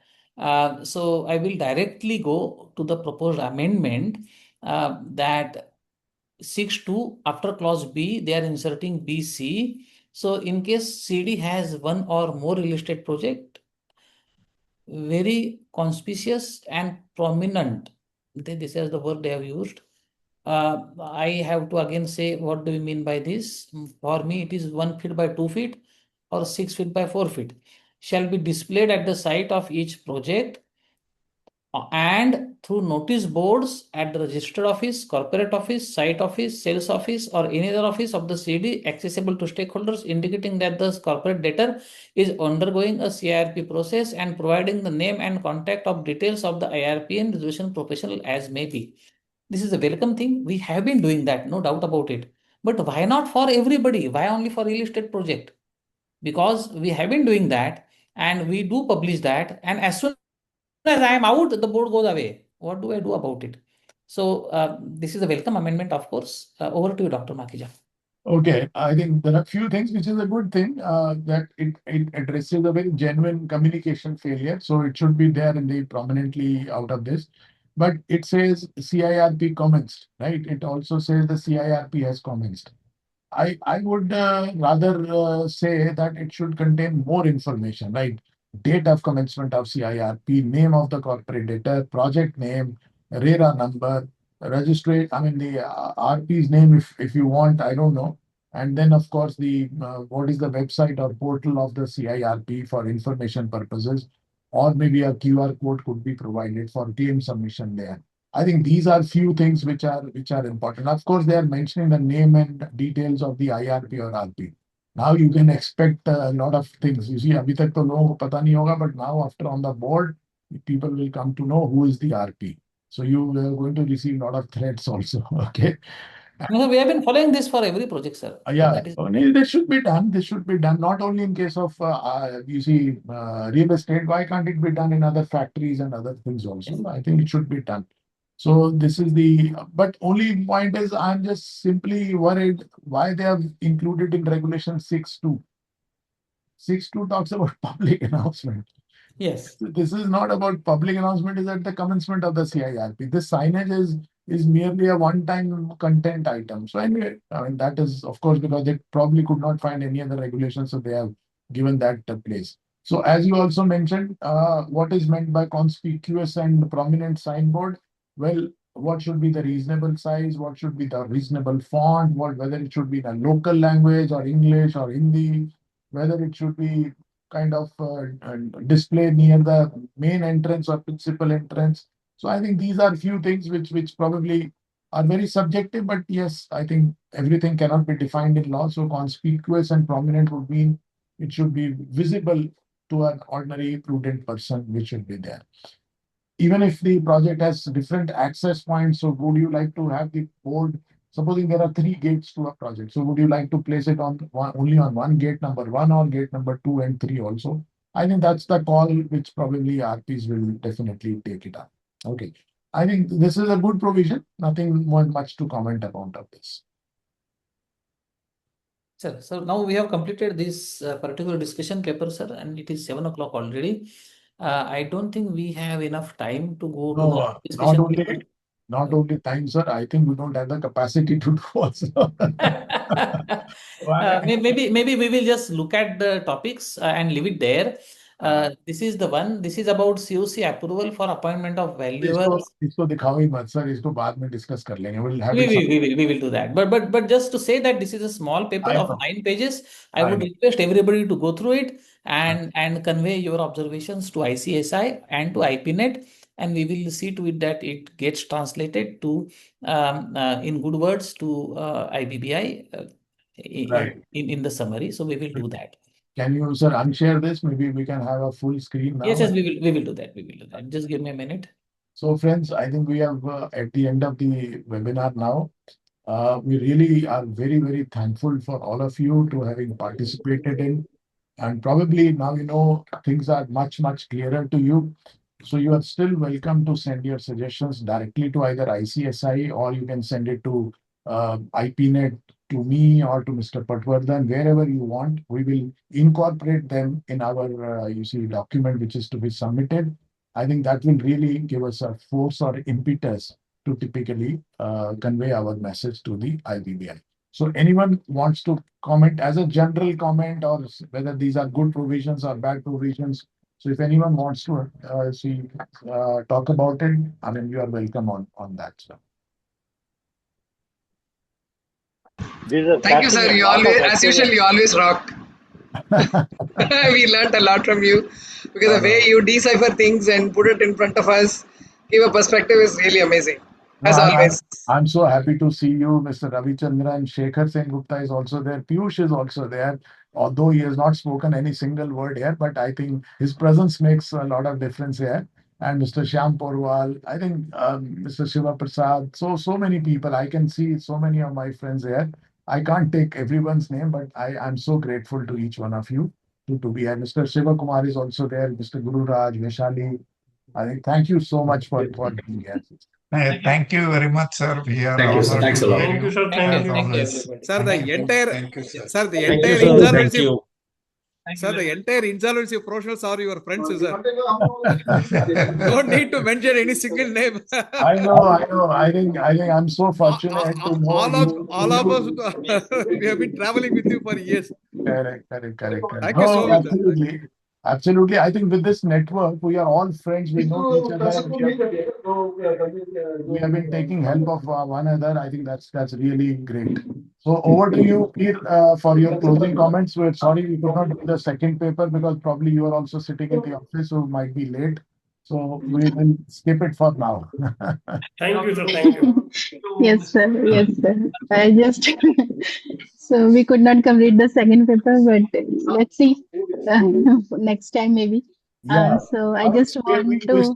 We still have time to submit this thing. Maybe we can plan another webinar also. I don't mind. But yes, sir. I will discuss with you on that, sir. Sure. Absolutely. Last one thing, sir. Yes, sir. Go ahead. Sir, prima facie, what I have observed is like IBC has come into in the year 2016 and it is hardly 10 years baby now. But Right. as and when the amendments are being taken place, they are taking place on the basis of unilateral basis, not considering the existing prevailing enactments, okay, or other such laws which has to go hand by hand, and that is leading to a lot of problem to the IPs to understand the basic crux of the IBC. Okay, can you be more specific, Mr. Vikram? I think at the end of the day, let's try to understand. IBBI role is very limited. They are regulator under the IBC, so they can only talk about IBC or its regulations or a Yes, sir. circular. But they cannot suggest that amendment in RERA should be done or whatever should be done. That's the government's job. So can you be more specific what exactly is missing here, sir? Sir, like the major chunk of the IBC nowadays that is being discussed with respect to real estate. Okay. Okay. All other industries are set aside on the one side, and real estate picture has come as a big balloon before the IPs, whoever is handling that. Okay. Now, what is happening is the amendments that those are coming into picture. They are Right. putting the resolution professionals to have a broader knowledge about all other acts. Okay, which are somewhere by here and there they are getting connected to the IBC. For example, this RERA only, one of the clause what we have read is that the resolution professional has to get expertise into RERA Act also to see the compliances thereof. Well, I would say I would deal it in a different manner because see, if a company is deducting GST, naturally you have to know about GST. So if a sector specific company is there, like if it's a telecom company, naturally you have to follow the TRAI regulations also, isn't it? Yes, So sir. I don't find any inconsistency, sir. If the RERA compliances have to be done, of course, it adds to the burden of the RP. You have to know the rules and regulations. That's what we are made for, sir. The government is putting a trust in you, so I think we should update our knowledge. This is the best part. If you are a company secretary, cost accountant, chartered accountant, your routine matters become very routine on a daily basis, isn't it? Yes, sir. IP business is something which is very unique. Every case is different. So new So, knowledge, new implementation. if I may add, sir, Yes, sir. sir, IP can seek out to experts in case of any complex matters. Correct, correct. Not that he should know A to Z of everything. Correct. Like He can reach out to some experts. he's like a CEO of the company. So CEO is not an expert in everything, right? So naturally, Correct. it's the opinion of the expert. So I agree with you, sir. I agree with you. Mr. Patwardhan, any closing comment before we hand it over to? Thank you, sir. No, sir, enough has been said, and thank you for all this congregation that we had. And it is always nice to be with colleagues and friends and discuss issues like this. It has been a very fortunate incident that opportunity has been given to IPNet, you and me, to be part of this by ICSI. And thank you everybody for joining and discussing things openly with us. Thank you, Mr. We are really Patwardhan, for the excellent presentation. Absolutely. Very nice to hear you, sir. Absolutely. I think he has become an expert in these presentations. Absolutely. Yeah. Very, very balanced views and backed with lot of experience. Correct. Thank you, sir. Thank you, Mr. Over to you, Pete, now for your closing. Thank you, sir. Thank you very much. Pete, you are muted. Yes, sir. Just want to thank on behalf of ICSI-IRP. I would like to extend our heartfelt thanks to our distinguished experts, Dr. Ashish Makhija, sir, and CA Udayraj Patwardhan, sir, for sharing their valuable insights, practical perspectives, and expert analysis on this recent IBBI discussion paper on real estate. Sir, your guidance has really enriched our understanding on the proposed reforms and their implication. Thank you so much, sir. Thank you. Thank you so much. Thank you, everyone. Have a wonderful evening. Thanks for the participants. Yes, sir. Thank you, sir. Thank you very And much. thanks to the participants. Yes, that is very important. Most Thank you. important. Yes. On the participants. Thank each one of you for your presence and That's an participation. excellent session, Dr. Makhija and Patwardhan. We thank all of you. Absolutely, sir. We will, without the participants, will be nothing. No, in fact, I'm conveying vote of thanks on the participant side. Absolutely. Okay. Absolutely. We accept that, sir, with all humility at our command. Thank you so much. Thank you. Thank you. Thank you.